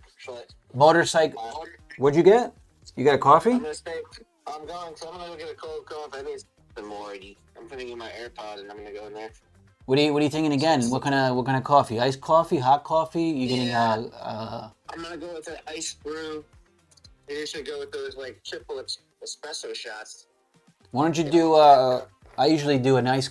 I go cold brew, black, not too much ice, or you could do. I usually do like a cold brew with an espresso shot on top of it. Oh, I'm just at the gas station here. I'm gonna go with one of these. Oh, you're doing the filtered coffee? This triple shot one. By the What- Black Rifle, it's called. What is it? A machine hit? Like you press the button and it gives you? It's a can. Ah, okay. Oh, like a refrigerator can? Yeah. Oh, you're doing one of those, huh? You're fancy. It's quicker. Yeah, it's quicker. It is. They got the double espresso shot. I think it's a little tiny can. Thank you. That'll get you going. Yeah, so this one's it's called a Black Rifle. It's veteran founded, and it's got 300 milligrams of caffeine. Exactly what we need. Oh, that'll get you going quick. I mean, you're gonna be doing that real estate shot in. You could probably finish it in 5 seconds. What are you gonna do? Like 30 photos and 1 drone shot? So this package today is 20 photos I'm taking. Oh, that's not bad. And no, this is a basic photo shoot, and then I'll do the Zillow tour. So Okay. yeah, it's gonna be pretty easy and quick. It shouldn't take me longer than like 45 minutes. Yeah. Too bad you can't test out the Osmo 360. You know, it would have been great if you had that. If I had one, I would try it. Yeah. But like again, like I said, I don't know. Like I'm just taking pictures, so I really don't know. Like, am I gonna see the difference in the quality? Maybe, I don't know. Right. Yeah. You know, the other day, this is interesting. So I was doing my little scan, and my battery on the camera was low. And then I Okay. get a warning that says, like, charge your battery, otherwise the quality will be not as good. And I'm like, what? Like, how would that be possible? My battery's going low. Like, how would it interfere with the quality? You know what I mean? Like, what would cause that? On the battery, the quality in the battery. Yeah. So it said something about like the quality. Like, make sure you plug your camera in so the quality is at its best. And I'm just like, what's it doing? Like, I mean, one is taking a picture. Like, if you have your iPhone and your battery is dying, it's not going to lower the resolution of your camera. You know, so like, why would it do that on this? I thought it was interesting. So it's so basically, I guess the power of the battery, based on how much it has, dictates the No, I can't. the I don't know how it consumption could of do the that. quality. I don't know. And maybe it's just my camera or something like that. That can't be right. Yeah, that's what I'm saying. And I think everything came out okay. But like I said, though, it's just taking a picture. So, like, when I say a 360 picture, it's just a photo. Right. It's just a photo that, like, like if you were standing in the middle of the room and you just spun around, like that's basically what you're seeing. It's a wide angle, and this is my thing with 360 cameras is like, all right, what's the resolution on the DJI? 8K. So it has a 8K. Yeah, it's got the 8K resolution. Native And this is all 8K marketing. 360. I just want to say this. So the 8K is really, it's not 8K, right? It's 4K in each direction. Yeah, it's so think about it like that. 4K 120 frames per second. So, and then it's got a 170-degree boost video, which basically you can, it looks like the 170-degree boost video is where you can turn off the 360 and use it as a regular camera. That's interesting. Yeah, because I mean, people want to vlog too with this thing, right? Or they want to go regular instead of always having it. Like if you just use this camera for 360 and you don't have the option to switch it to a regular camera, it's kind of annoying, no? Well, that's something now I want to know. Do the other brands allow you to do that? Or just this one? I think this is the point. Like this is their feature. Yeah, that's cool because now you can buy the camera and it's like you don't always want to edit like 360. Like let's say you're vlogging, right? And you just want to show you and your face and all that. You don't need all the other data that you're collecting. So what's even the point of using a 360 camera in the first place? Let's go to the. You'd be better off like saying I'm going to shut this other side off and just use it. Let's go to the Insta360 website and see what they have. The X5 is the latest, right? So let me see this thing. And is that available in the United States? And yeah, I'm sure it is. I mean, we don't hear the Insta360 getting banned, right? No. Yeah, it's all available. It's in stock. You can buy it. So it is available. So now. So my other thing about the 360 camera is this: like me being a guy that likes to zoom in every once in a while. Like I just got this new camera. I got 24 to 70 millimeter f2.8, right? Mm-hmm. I like that lens because what is it? Like you can zoom in a little bit and stuff, Like it's not just wide. Like normally when I shoot real estate, I'm on a 14 millimeter. If I put the 24 millimeter on, like, and I'm in a smaller house, it's not going to do the job, right? But like you can't punch in with three. I mean, you could punch in maybe a little bit, but it's not like you're getting a different look or a different lens. Is what I want to say. Okay. It's just on a 360. It's always like that wider look. I feel like. I don't know. Well, we don't have to worry about it, man, because it's not available. It's not available. So until this thing is actually, available, then I mean, to be honest, for you, it's a great option, especially like if a lot of people request, if you got clients requesting 360-degree view, you can provide that stuff. But yeah, I guess that's the. I was just checking Insta360. The Insta360 X5 has a better battery than the really? OSMO. Yeah, so the Insta360 is. But what about the size? Like, doesn't what I saw it really briefly before I left the house, but it looked like it was small and like wider. The DJI. Yeah, it's probably like half the size of the X5 if you cut it. And then it weighs 183 grams, I think. That's pretty light. And this thing, the X5 is. Let me see here. I'm looking at the. It weighs 200 grams. So the OSMO is obviously, yeah, it's a little bit lighter. It's funny, this is a little bit off topic, but it's still somewhat on because it's DJI, but I watched a Sky Rover review yesterday. Yeah, with which the one? Sky Rover, the yellow drone. Yeah, that's the talk of the town right now, my friend. Yeah, and someone did a range test with that versus the Mini 4 Pro. Yeah, I Sean. saw what you were talking about with the detail, the vents and the battery dots and all that stuff. Right.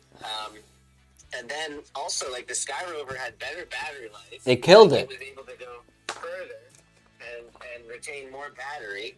Yeah. Than the DJI. And also, I think it beat out the range in how far it could go. It destroyed it. This guy went like, I think it was 5 kilometers. Yeah, it was Sean from Air Photography got his hands on the Sky Rover and the Mini 4, and he did the range test, and and that thing. You watch it too? Yeah. I did a little video yesterday about it because I thought it was interesting. I thought the Sky Rover X1 was kind of like a piece of shit, you know. I thought it was like an Amazon Like a drone. fluke. Yeah. Well, one thing I noticed is when it got further away on the Sky Rover, it did look like there was some breakup that would be annoying if you were filming. I didn't watch the whole thing go all the way out and this and that, but the DJI feed, even though it was like low signal, it's still able to retain a very smooth feed.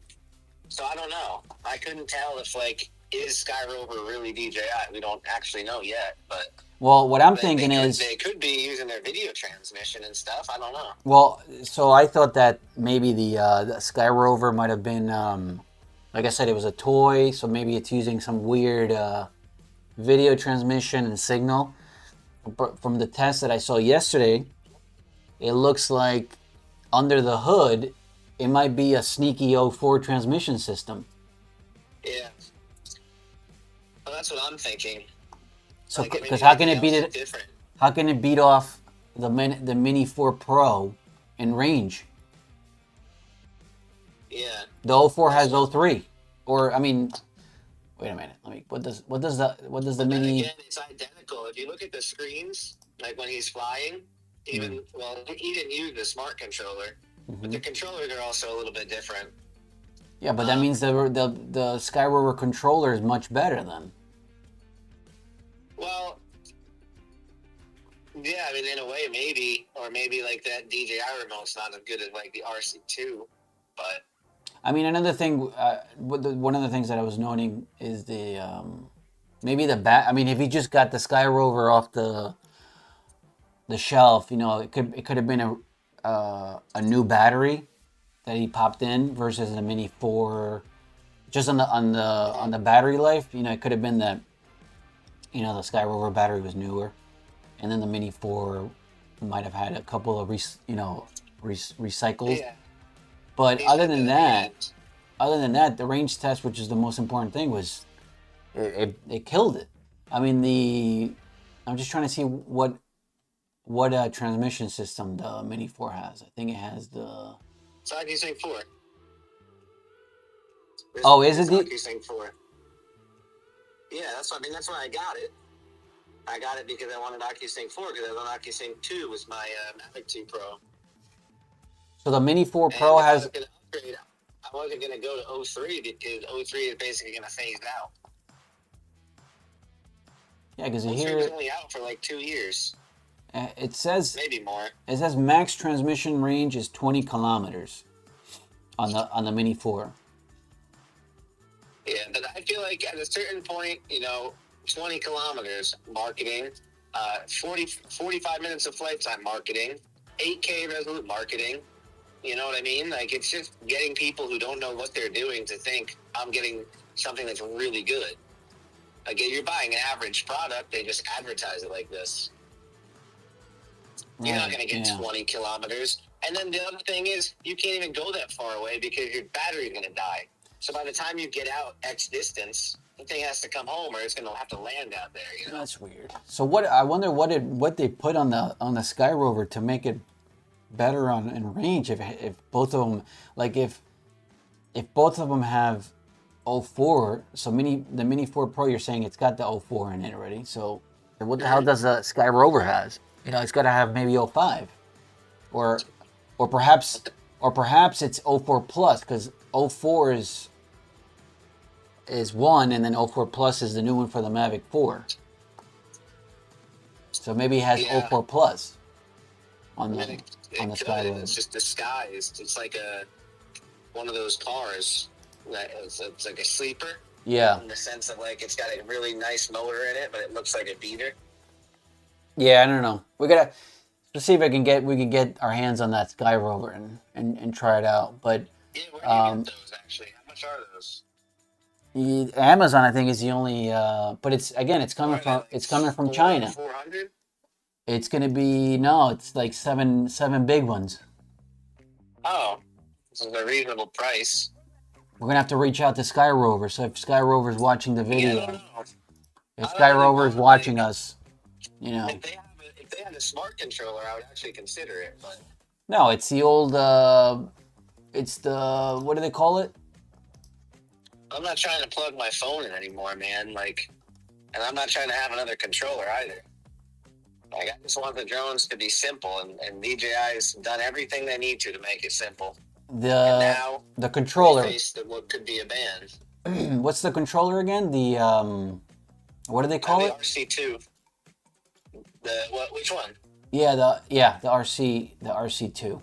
That's The RC2 is like the standard.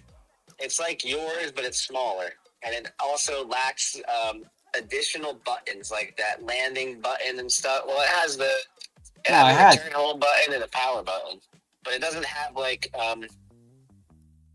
I don't know, the hard buttons. It doesn't have like a back button and shit like that. Like, that was really helpful. Mm-hmm. I don't like it all touchscreen. Like, I liked having that hard back button and a few other the ones that you like the dial switch that you go like up, right, left, down. Like, that's good to have too, because you could program that to do different things. So you just have a little bit more. Yeah, I don't know. I mean, we'll see. We'll see what. I mean, look, what do we got? Tomorrow, they said tomorrow that tomorrow the anti-gravity is supposed to come out. Oh, they're releasing something. What is it going to be? A drone? I mean, it's supposed to be scheduled for August. It said August 2025. I was looking at the date to see when exactly they were gonna release it, but it looks like they took out the date now again. I saw it the other day. It said August 2025. No exact day on it, but maybe tomorrow. Tomorrow's August, so and they have to start popping it now. I mean, they have to pop it now because like. DJI just released the 360 Osmo, so they have to get going with the marketing. So what are they going to be dropping? Is that the 360 drone, the anti-gravity, or no? Yeah, they have to come out with the drone because DJI didn't come out with the drone, right? I mean, that'd be like a super niche thing. I really wonder how that would work. Maybe it'd be cool because it's just like an eye in the sky that can see any direction you want. Right. So it would capture unique footage, right? But then, again, like most of the time when I fly the drone, I'm just on like a wide lens. But there's a huge difference between like a normal lens and a 360 camera, in my opinion. Well, I'm not liking, like, for instance, like the 360 thing. I'm not a big fan of this like very distorted. It's like when I could see it right now in some of these images. Like you have like this big distortion because it's like super ultra wide, so it distorts everything on the border of the image, so everything becomes that rounded look. Like, I don't like that too much. I don't think it's a nice touch, but I mean there's no other option because it's trying to bend the image, so it's a weird thing. And like on a lens you don't get, I mean, on a super wide lens like a fisheye or something, you're gonna get distortion, but on my 14 millimeter, I hardly get distortion, and that's really wide. Because that's how they get the tiny planet effect, right? Yeah, that's one of the ways. But you can do the tiny planet too on the drone. Like, doesn't it do like a shot where it like creates a little tiny planet and you're just standing on it? Right. Yeah. Yeah. But now you could just do you can easily, I guess, figure it out with this thing. We could make it, but I don't know. The distortion thing is too much, but. It helps, I think, because they're using another marketing thing is the invisible selfie stick. So now with this whole stitching, they figured out how to remove the stick. Yeah, well, the Insta360 was doing that too. Yeah. So it looks like you're holding your fist out. And then if anti-gravity releases the drone version of this, then it's gonna. That's why they're saying it's gonna erase the drone from the view, the point of view. It's gonna erase it.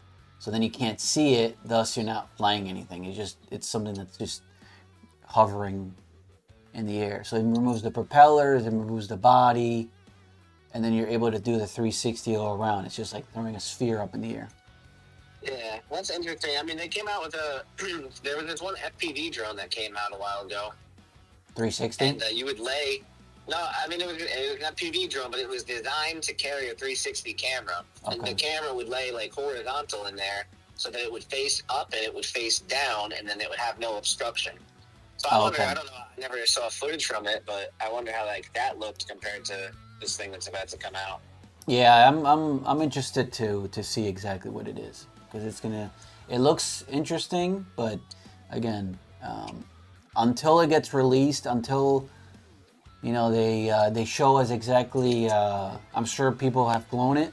It's being tested as we speak. But those were the three. Remember, I told you there's three things for it to survive. It's got to have a good interface.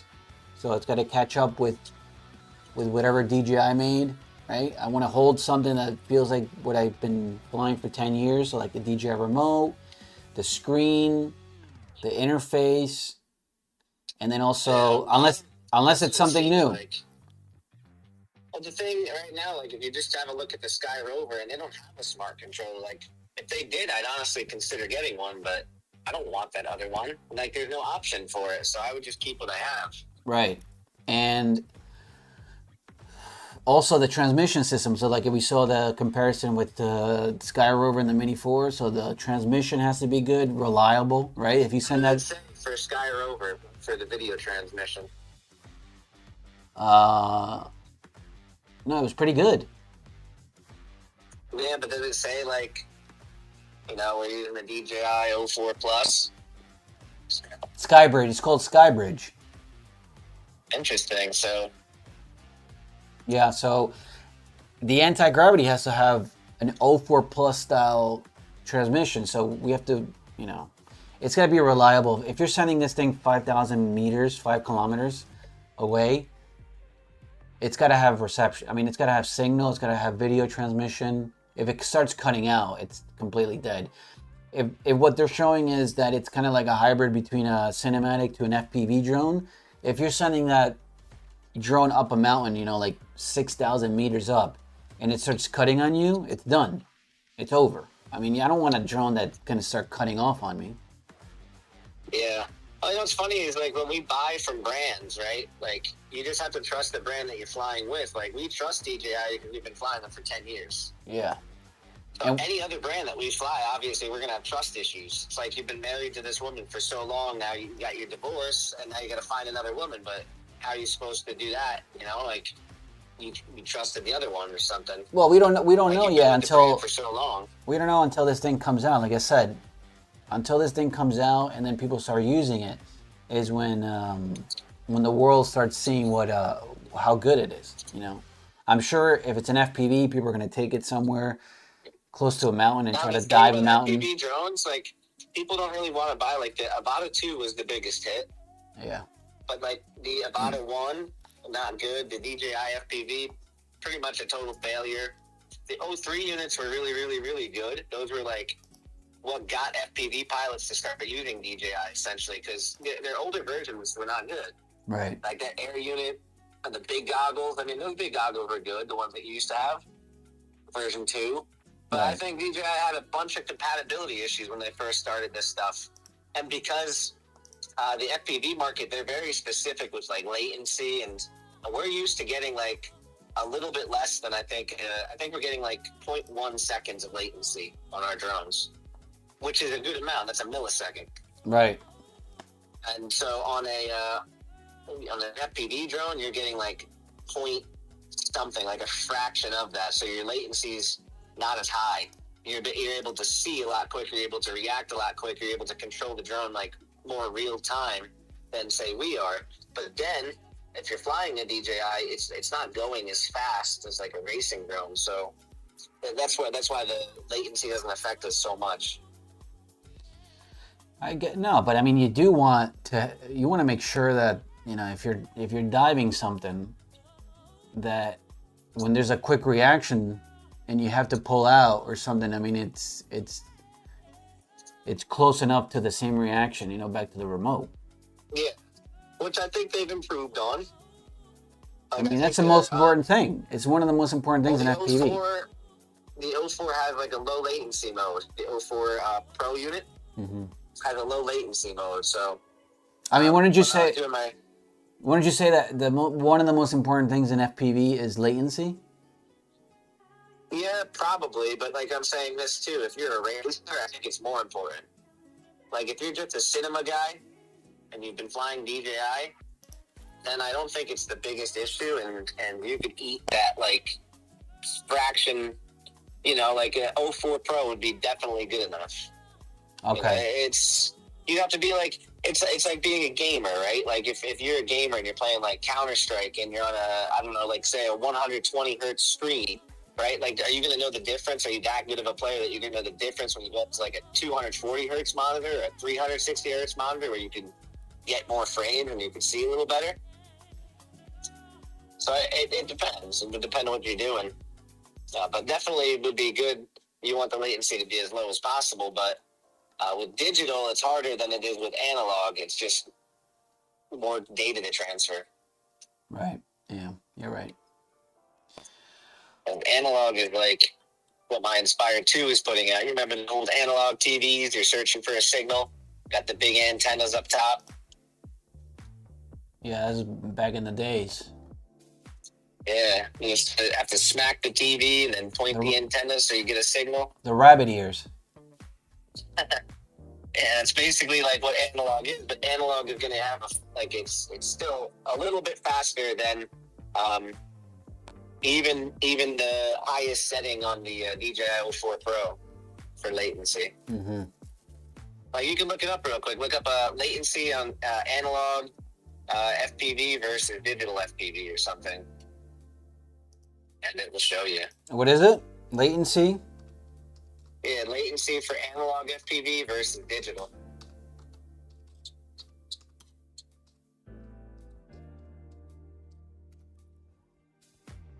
I mean, for the most part, I think all the technology is up to par. Like, if you're gonna, the Sky Rover looks pretty good.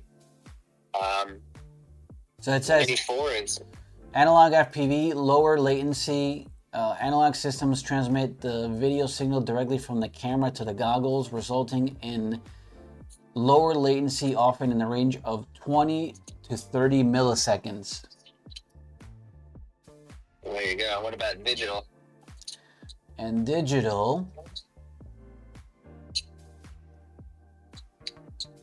systems encode and decode the video signal, which introduces processing delays and increased latencies. Digital systems offer higher image quality, specifically to interfere compared to analog. I think it's like pretty close. Like I want to say maybe it's like 50 to 70 milliseconds or something, but it doesn't have it. Like double. Doesn't have the range though. Let me see. Digital. So what you said on analog? It's 20 to 30 milliseconds. Mm-hmm.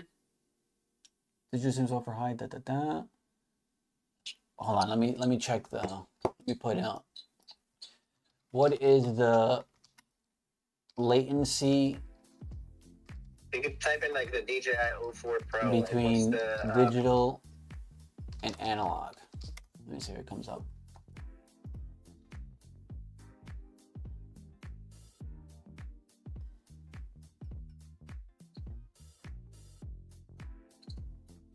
Three and a half acres over 15 here. milliseconds? No, it can't be. Is that what it says? No, it can't be. You mean digital has better latency? No. No, it's 20 to 30 milliseconds for analog. So 50 would make sense for digital. But I'm saying it's not that big of a difference to where like a lot of people are going to be able to tell. That's what I'm saying. Like if you're a really, really good racing pilot who's been on analog all your life, and then you go to this, right? You might feel the latency. But if it's the other way around, I don't think you'll feel it. Like for me, I don't have a problem if there is a little bit of latency. Like I'm not going to be able to tell the difference between that little bit and this other little bit. So For me, it's not an issue. So it says the latency or delay between analog and digital signals during conversion typically ranges from 1 to 3 milliseconds. So that's the difference. Which analog would be faster? Yeah, analog's still gonna be faster because it doesn't have to like compress and decode all the shit. Right. Yeah. So, but it's milliseconds. I mean, the thing is, it's nothing though. digital's so much clearer too. So there's a benefit, like you're able to see a little bit better and get better range with the digital system. Right. The breakup's a little different, and you might get more latency, but all in all, I feel like you have a better experience with it.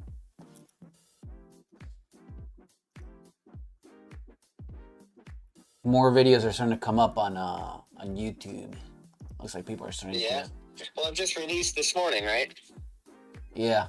So it's been 2 hours now since the release. Okay. So now there's more videos coming up. Everybody's dropping them. Yeah. I'm just getting to this cute little town over here. So, all right, man. I'll let you go. I'll let you do your thing, and then let's see tomorrow if this thing pops up, the anti-gravity. I would like to see something interesting if it does come out tomorrow.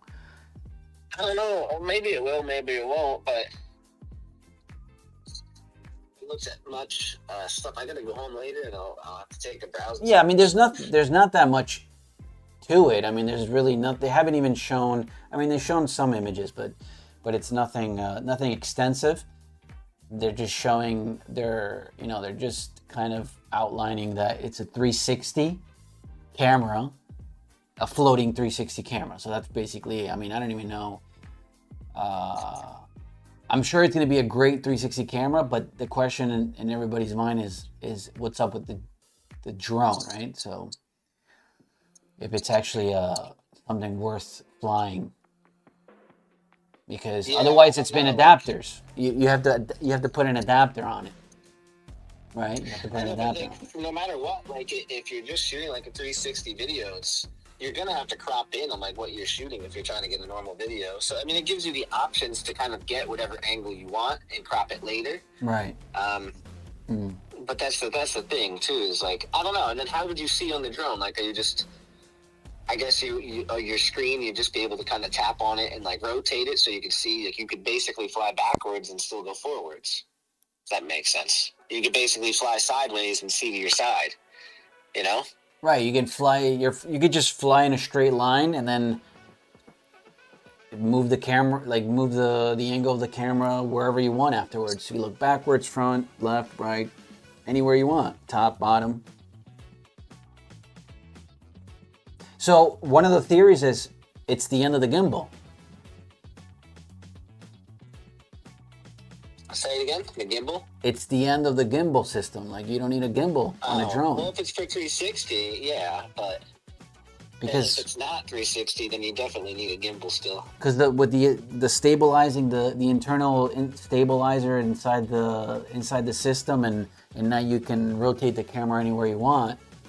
What's the point of having a gimbal on a drone? If the gimbal, I mean, the gimbal is a stabilizer at the end of the day, but it's restricted to movement. So you can only, DJI's biggest problem was the gimbal. Now with the Mavic 4, you can rotate all the way up, rotate all the way down. But with a 360 integrated camera, you don't need a gimbal anymore. You can look anywhere you want. Yeah, I don't know if they'll put a gimbal in or not, like some sort of dampening. Because when the drone's flying, it's vibrating. Yeah. And if you start getting those wobbles, like you see, it's very basic. Those dampeners, those rubber pieces on your gimbal in the drone. Mm. That's what reduces the vibration, so that the gimbal could be steady even. Even when I fly the Inspire and I'm going 60 miles an hour with a 45 millimeter lens, which is 90 millimeter, thing is totally stable. It's crazy. DJI just makes a good product. So I don't know. Maybe the stabilization in it is so good you don't need it. That was the point of the X5. Yeah, I mean, wanted to get that stability. I would assume, right? I think by this time the stabilization inside these these cameras are almost as good as a gimbal. So like when the drone flies abruptly to the left or to the right or up or down, the camera doesn't have any shock to it, right? It continues, or it keeps that balance. So I don't know. We'll see what happens, man. We'll check tomorrow if anything. But yeah, tomorrow I got like 3 shoots tomorrow now, and they all just filmed like. I don't even know if it's coming out tomorrow. It just says August, but who knows? We'll probably have something today. They'll probably like release something today and say, you know, it's launching tomorrow. I mean, they got to get going on it because I mean DJI just released the OSMO 360, so they have to get they got to get their ducks in a row and ready to go. Yeah, I'm looking at it now. Because it's the hype right now. 360 is the hype, and DJI is on top right now. So they got to come out strong. Let's see. As soon as possible. Otherwise, the hype, is gone. I'm looking at it now. Yeah. Magnetic quick release ecosystem. Well, what's cool, like, here's what DJI is doing that nobody else is doing. That's really cool.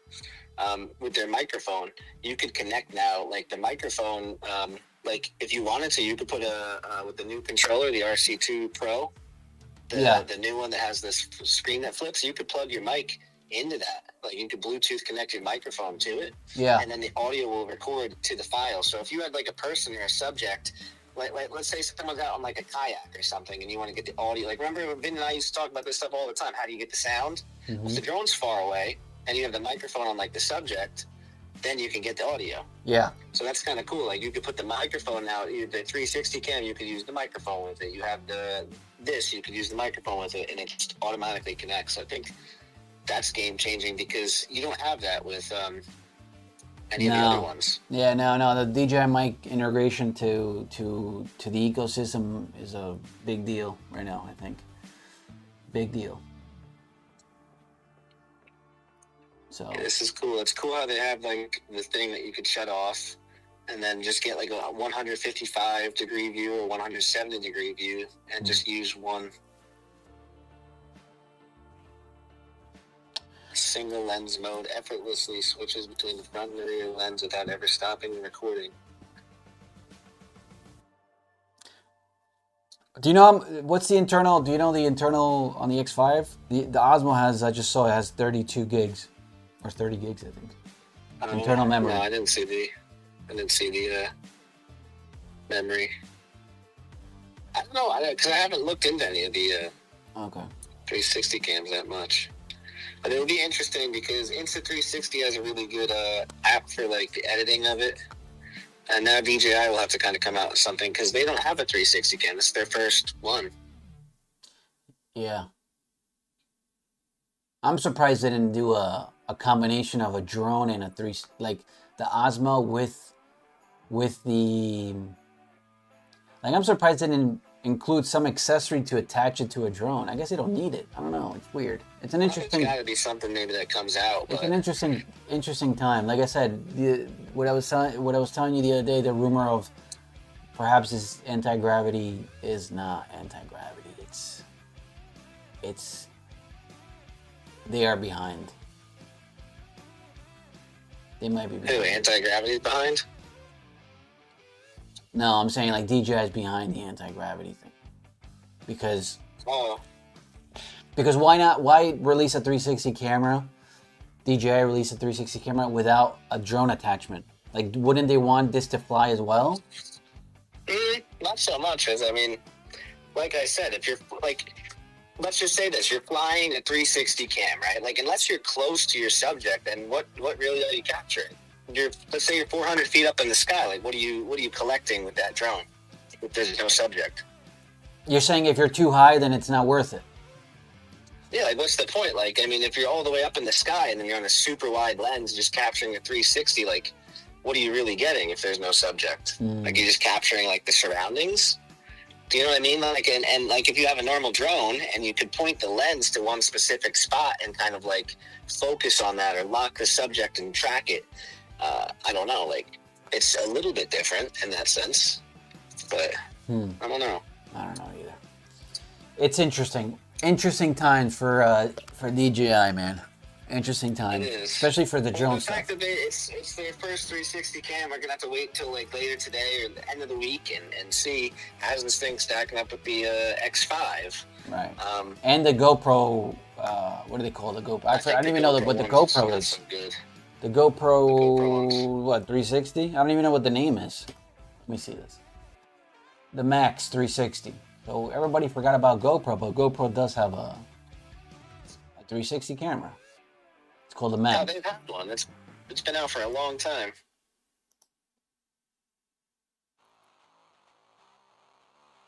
But I don't know anyone that would like has the GoPro 360. Yeah. The GoPro actually looks like the DJI kind of looks like the GoPro. Right? It's wide. Yeah. And it's got that long screen on the back. But this is half the price. So now people are going to be asking me, why wouldn't I just go with the GoPro?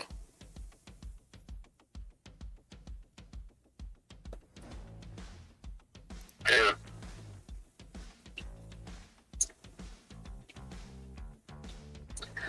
This one's only 6K. Well, the GoPro has a dual lens enabled 5.6 5.6K 360 video.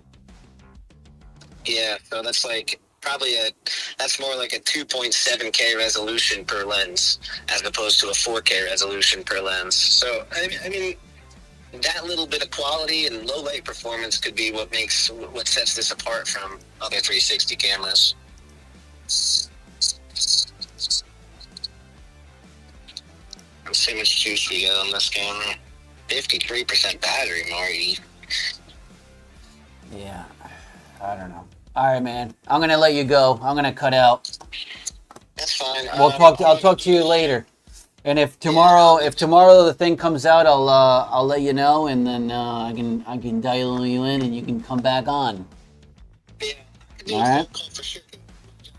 Separated tomorrow. They're all like 2 to 3 hours apart. I'm gonna be sitting in the car waiting all day. All right. So I'll have time to talk tomorrow for sure. All righty, pal. You take it easy now, all right? You too, Marty. All right. I'll talk to you soon, all right? All right. Take care. Bye.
'cause you're all I ever need. I love the one you want. Alright, baby, you can't use me. Alright,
chasing the chills.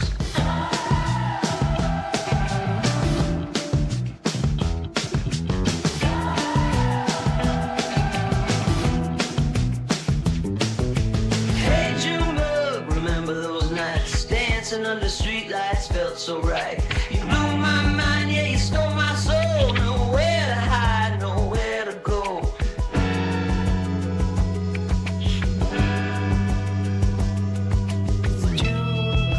Junebug cake. Give me those Junebug shakes. Fireflies under Tennessee skies. Rebel hearts beating in the summer nights. This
'cause you're all I ever need.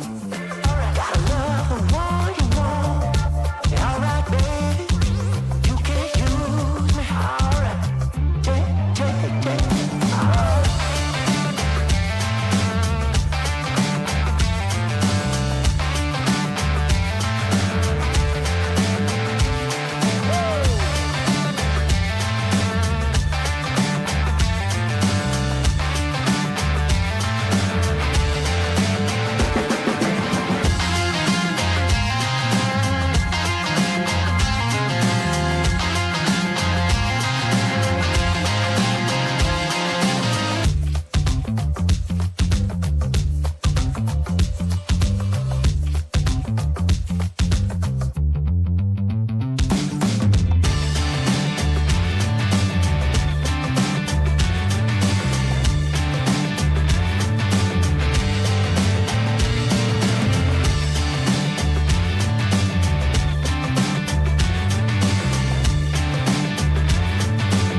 chasing the chills.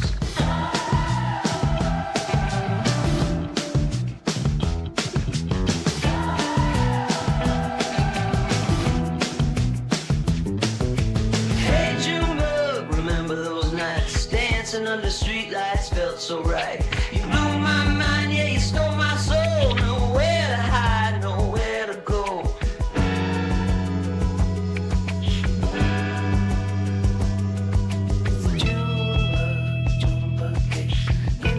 Give me those Junebug shakes. Fireflies under Tennessee skies. Rebel hearts beating in the summer night's disguise. Broken curfews, whispers in the dark. We wrote our story, left a mark.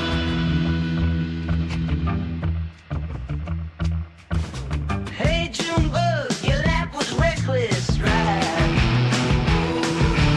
Hey Junebug, your lap was reckless, right?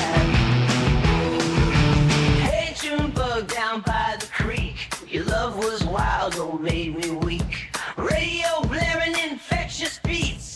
Give me this life so sweet. Fireflies under Tennessee skies. Rebel hearts beating in the summer night's disguise. Broken curfews, whispers in the dark. We wrote our story. It's the Junebug heat. It's the Junebug heat. That Junebug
Wow, the weather looks like shit for this launch.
List has increased by 1 point by adding concerns for the risk of violation for the surface electric fields rule. Also, the ascent corridor recovery weather has a high risk on a scale of low to medium to high. That's same as far as the ascent corridor recovery, both for a launch attempt tomorrow, as well as in a 24 and a 48-hour turnaround, with weather getting no better than 85% favorable in a 24-hour turnaround scenario. So looking at Saturday. Got the side hatch open now, some waves. Dragon SpaceX with the hatch open. We'll be handing you off to the closeout team for egress. See you soon.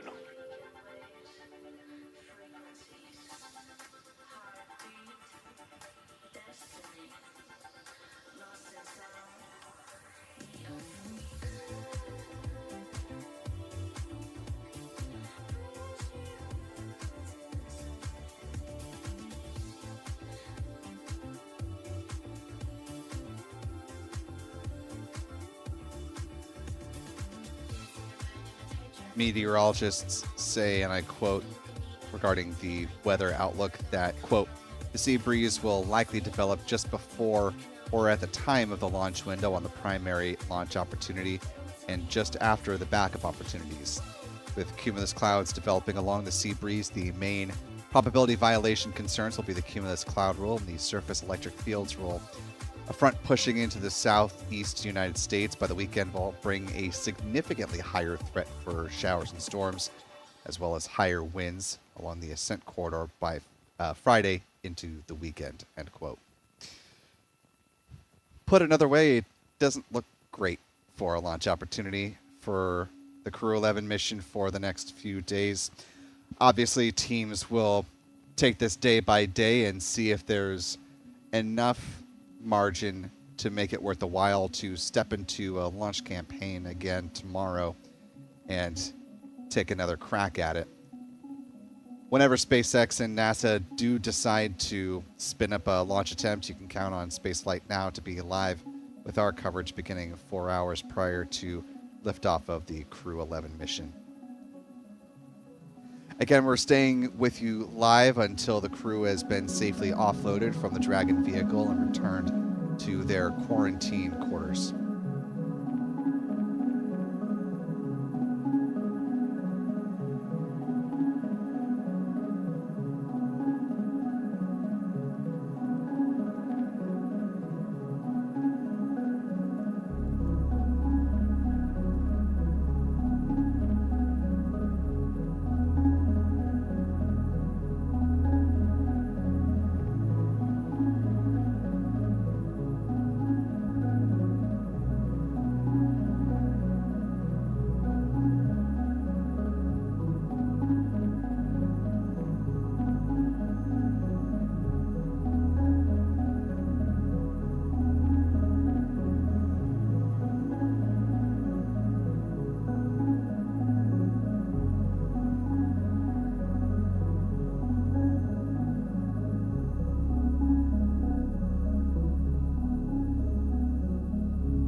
Looked like he was very eager to get on up out of his seat, followed by the other mission specialist, Kimiya Yui from Japan. Of course, teams are being very careful to protect the helmets of the crew as they're coming out, not only for the sake of not scratching or damaging the flight suits, but also to not scratch or damage the hatch itself. Next out is NASA astronaut Mike Fink, who looks like he's... It almost looked like he was insisting on doing the limbo there, but maybe thought better of it. He is wearing a newly, additionally flexible IVA suit, so maybe it gives him a little more limberness.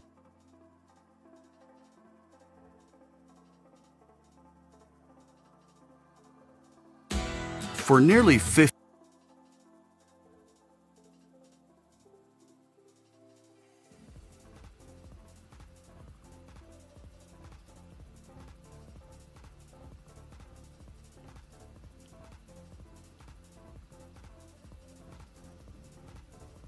The operation will look very similar tomorrow, as you mentioned, the Groundhog Day effect. But there are some things that they're not going to do, right?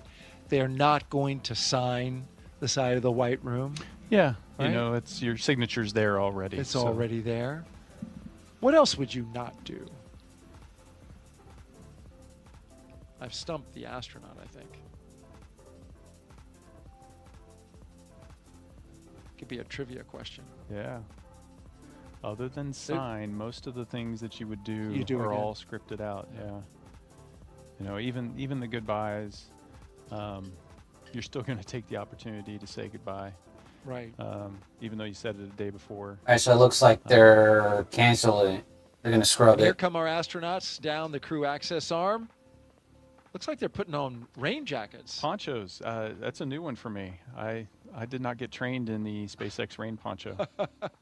Well, now these are spacesuits that don't like water. Indeed. They're not, you know, not necessarily designed for that. And they also carry umbrellas with them. The closeout crew does, so that extra layer of So they're not protection. going to, so they're scrubbing it. They're going to think they're going to do it for This is a tomorrow. first for me. I've not seen this before.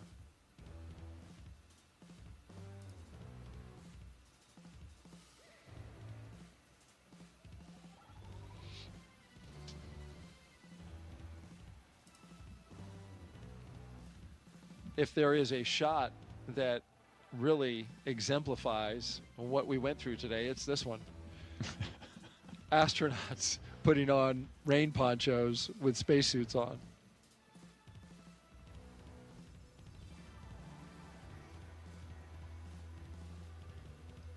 And so they come out of the gantry. They have to walk down a flight of stairs over to the elevator.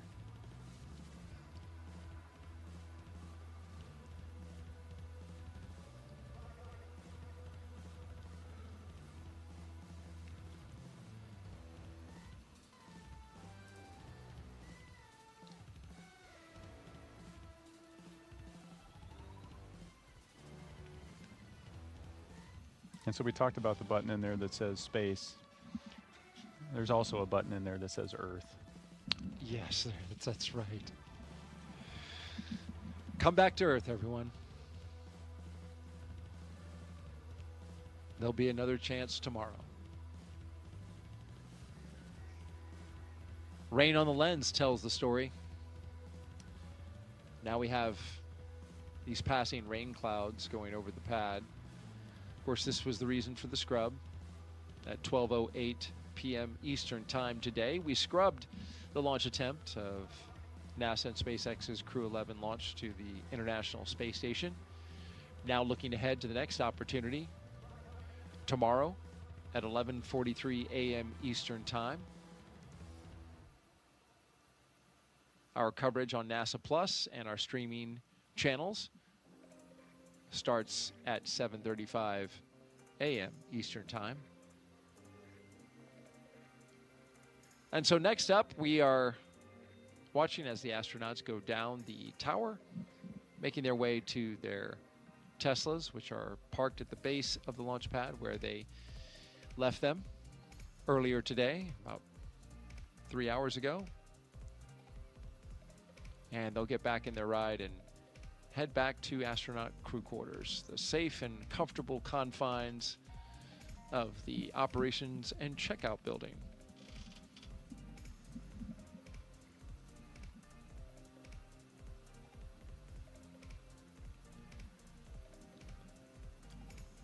We talked about the next opportunity for a launch tomorrow. One thing that will be considered, teams from SpaceX and NASA and the Commercial Crew Program will take a close look at that weather in the ascent corridor to see if it is worth taking a shot. Yes, they have the opportunity to go to the space station, but they they will want to see if that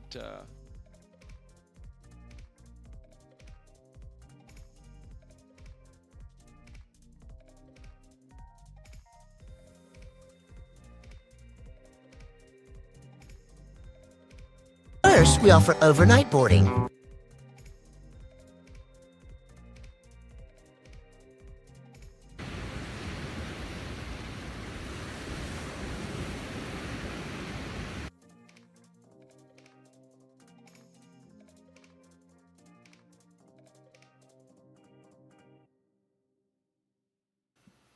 Fortunate for us, astronaut Nick Hague has changed his departure flight, so he's going to stay with us another day.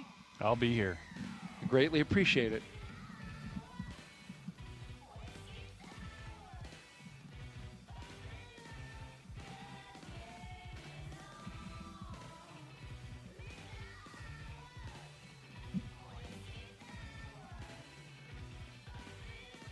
You talk about the support of the crew in throughout the operations, both getting ready for launch and, of course, in this capacity for a scrub procedure. But there are thousands of people who came to see this launch today in person. There are hundreds of media, 222 credentialed media who are with us right here on site, who are here to document and report out the results of today's launch. And they all have to change their plans as well. Yeah. Hotels, stays, to reset for another attempt. Yeah. Yeah, you'd think with that Crazy. much Thousands of people of a went there. ripple effect, that much momentum and inertia to let's make this happen, that there'd be this go fever. And that just shows you how disciplined the process is to be able to say, nope, today's not the day. We're not comfortable with the way things are. We'll try again tomorrow. And, it does put a huge ripple and a lot of change on everybody. And it stresses the team, but it's the right thing to do. Absolutely. And the rainy ride back to astronaut crew quarters requires us to wipe the windshield if we're going to see out the front window. Did you bring an umbrella? Because we're in a studio where, it's not a straight shot back to the press site. I've got It 10 doesn't feet look to that get bad. to my car once that door's open, so I should be okay. You're going to be all right? I won't melt. They're canceling because of this? No, you don't have a black rain poncho on you? No, Stuff in your pocket. I'm not critical spaceflight hardware. Well, you are critical to our launch broadcast. I will tell you that, my friend. It's been fun. It'll be fun to do it again. Absolutely. We'll need you to bring all new material tomorrow. My son would tell you it's just the same stories over and over. That looks like some serious rain out there. Yeah, that's hitting the windshield a little harder than it was when you and I were outside watching the launch and just saw the rain off into the distance. It was like we got storms really built up. And this is the formula that we have. This is consistent July. Meteorologically speaking, in July, we hit the high point for thunderstorm activity and buildup. But it's not till August where we actually get the high for rain. That's according to Launch Weather Officer Melody Lovin, who's over there at the 45th Space Wing. Yeah. So August is our high for rainfall events, and it really dumps rain. Not necessarily thunderstorms, because that's not the same. We get highs for thunderstorms in July. We get high rain totals in August. So August is, of course, the month that Floridians turn off the sprinklers and have to be concerned now about standing water. You saw the helicopter. Helicopter's still there with the team, with them on the security ride back to astronaut crew quarters. They're not just there for TV purposes. They are there to keep an eye on everything and make sure that we don't have anybody who is somewhere they shouldn't be with regards to this crew. Yep. Critical support, security. They just let us strap a broadcast camera on top of or underneath the helicopter, and it's very helpful, though. We want to thank them for that. It gets amazing views. They really do. And they're out there flying in the rain, so we appreciate their efforts today. They did a great job with those shots around the pad.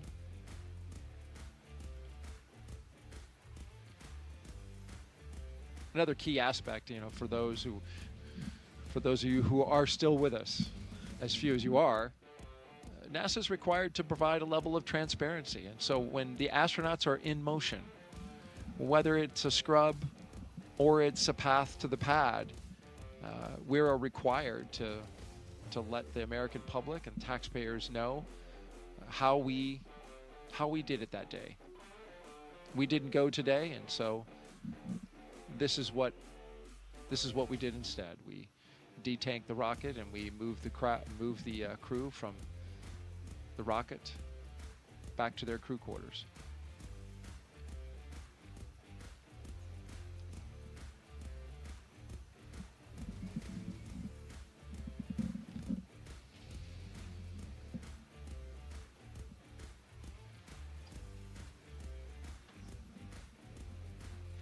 You know it's coming down when you can't see the VAB. Yeah, you just see the shadow of it, just the outline of it right there, right? Yeah, you know you're in a good downpour.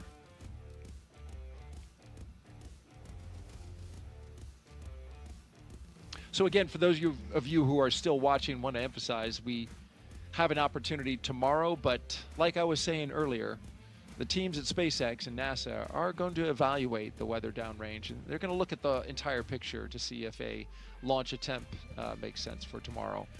But there is an opportunity tomorrow should they need it. 11:43 a.m. Eastern Time. Broadcast start time 7:35 a.m. Eastern Time. We have opportunities as well on Saturday, August 2nd and Sunday, August 3rd. When you get to August 4th, as we understand it from the launch planners, that is a day where we have to stand down because of the phasing that would be required. It's longer than the minimum 40 hours to get to the International Space Station. So August 4th is not on the table as a launch opportunity. But then the 5th, 6th, and 7th are. Yeah. And that really just helps protect for the back end of the mission when you have to undock, because you could have long phasing there, and the Dragon is certified for a certain number of hours to be free flight separate from the International Space Station, and so you don't want to use up its life just getting there.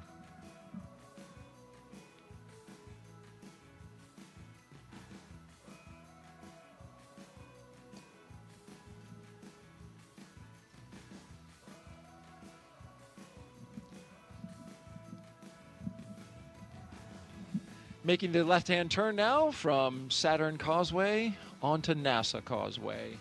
Halfway home to astronaut crew quarters.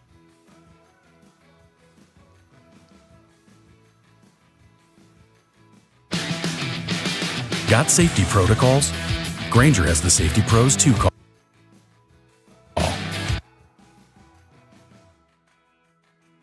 Know if they're like they have a gigantic rocket right behind it and they need you to pull over and sit there and wait for them to go by, or if it's in this case, not as often, but you've got an astronaut crew coming by, which is cool nonetheless. But they clear the roads, and you have to move over when you see that security car coming. Yeah, it's fun to drive around KSC and Cape Canaveral Space Force Station, because you just don't know what you're going to see on the road. And, that's right. And how often do you get stuck behind a rocket? It only happens here, right? Only here. At places where you launch, but it literally.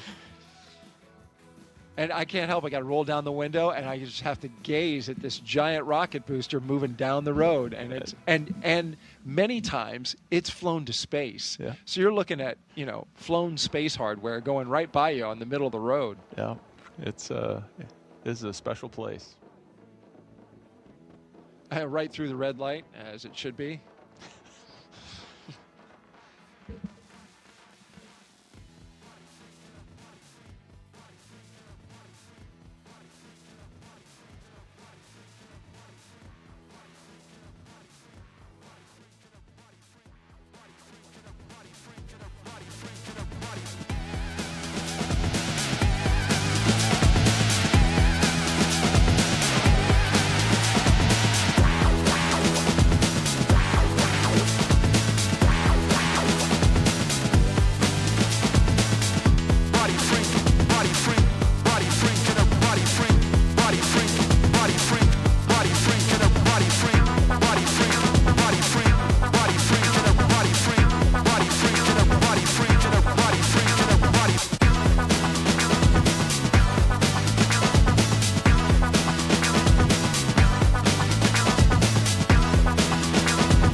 racing, chasing the chills.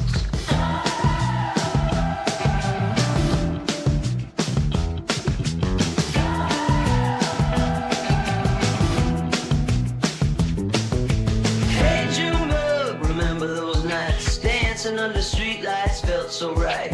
You blew my mind, yeah, you stole my soul. Nowhere to hide, nowhere to go.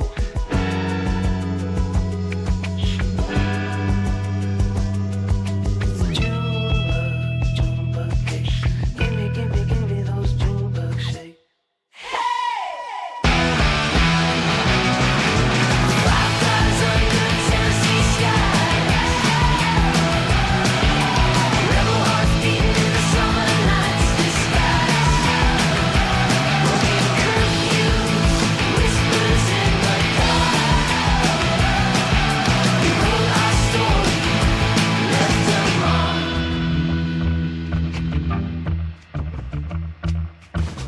Hey Junebug, your lap was reckless, right? Hey Junebug, your lap was reckless, right? Hey Junebug, down by the creek, your love was wild, oh made me weak. Radio blaring infectious beats. Give me this life so sweet. 5 times under Tennessee skies. Rebel hearts beating in the summer night's disguise. Broken curfews, whispers in the dark. We wrote our story. It's the Junebug heat. It's the Junebug heat. That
'cause you're all I ever need.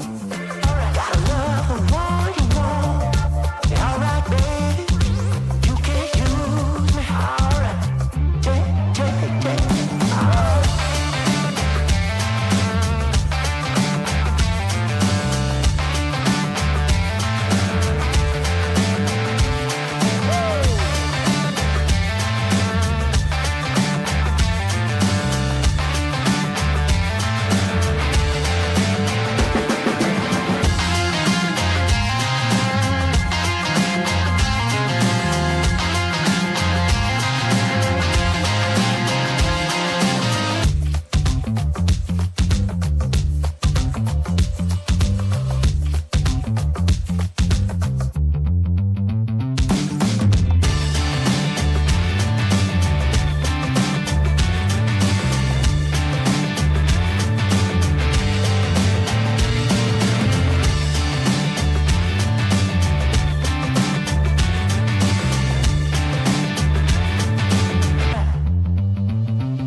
gimme this life so sweet. 5,000 under Tennessee skies.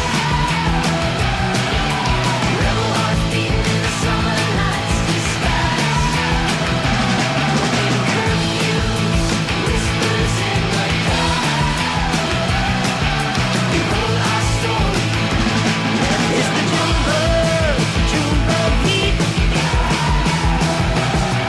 It's the Junebug heat. That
body free, get a body free, body free, body free, body free, body free.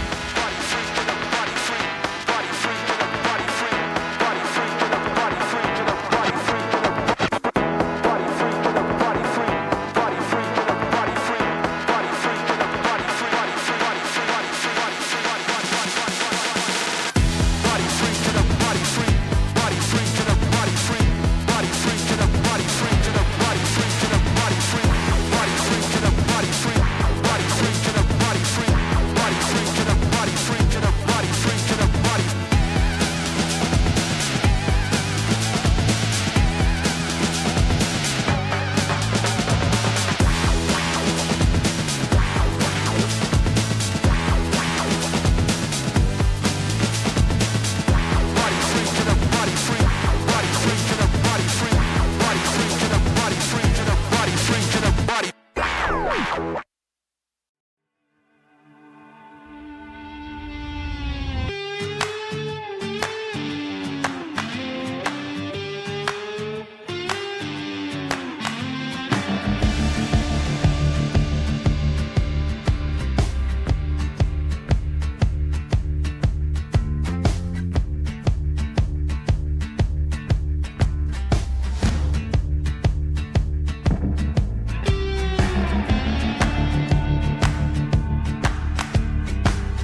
hearts racing, chasing the chills.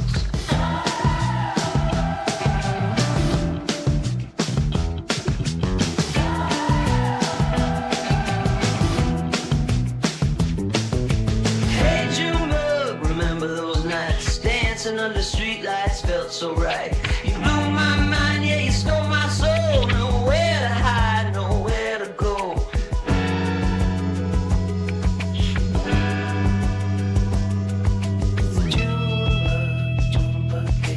Give me those Junebug shakes. Fireflies under Tennessee skies. Rebel hearts beating in the summer night's disguise. Broken curfews, whispers in the dark. We wrote our story, left a mark.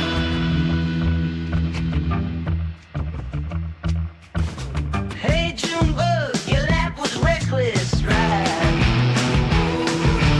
Hey Junebug, your lap was reckless, right?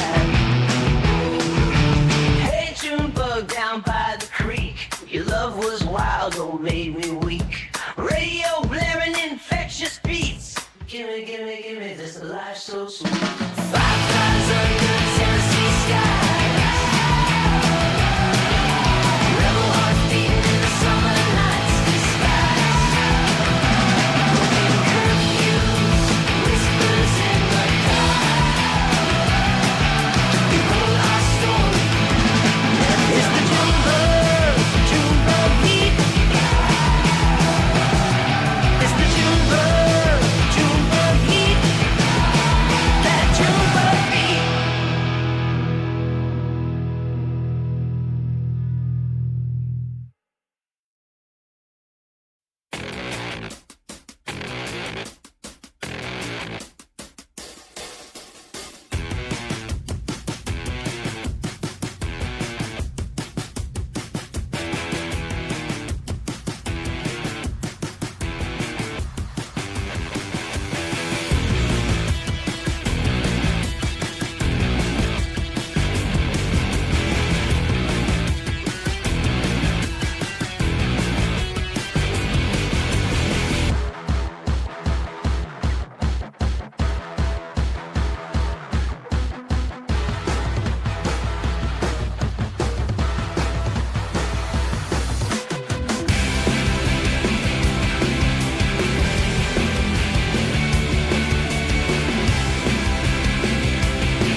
Heartbeat, destiny, lost in sound. We are free.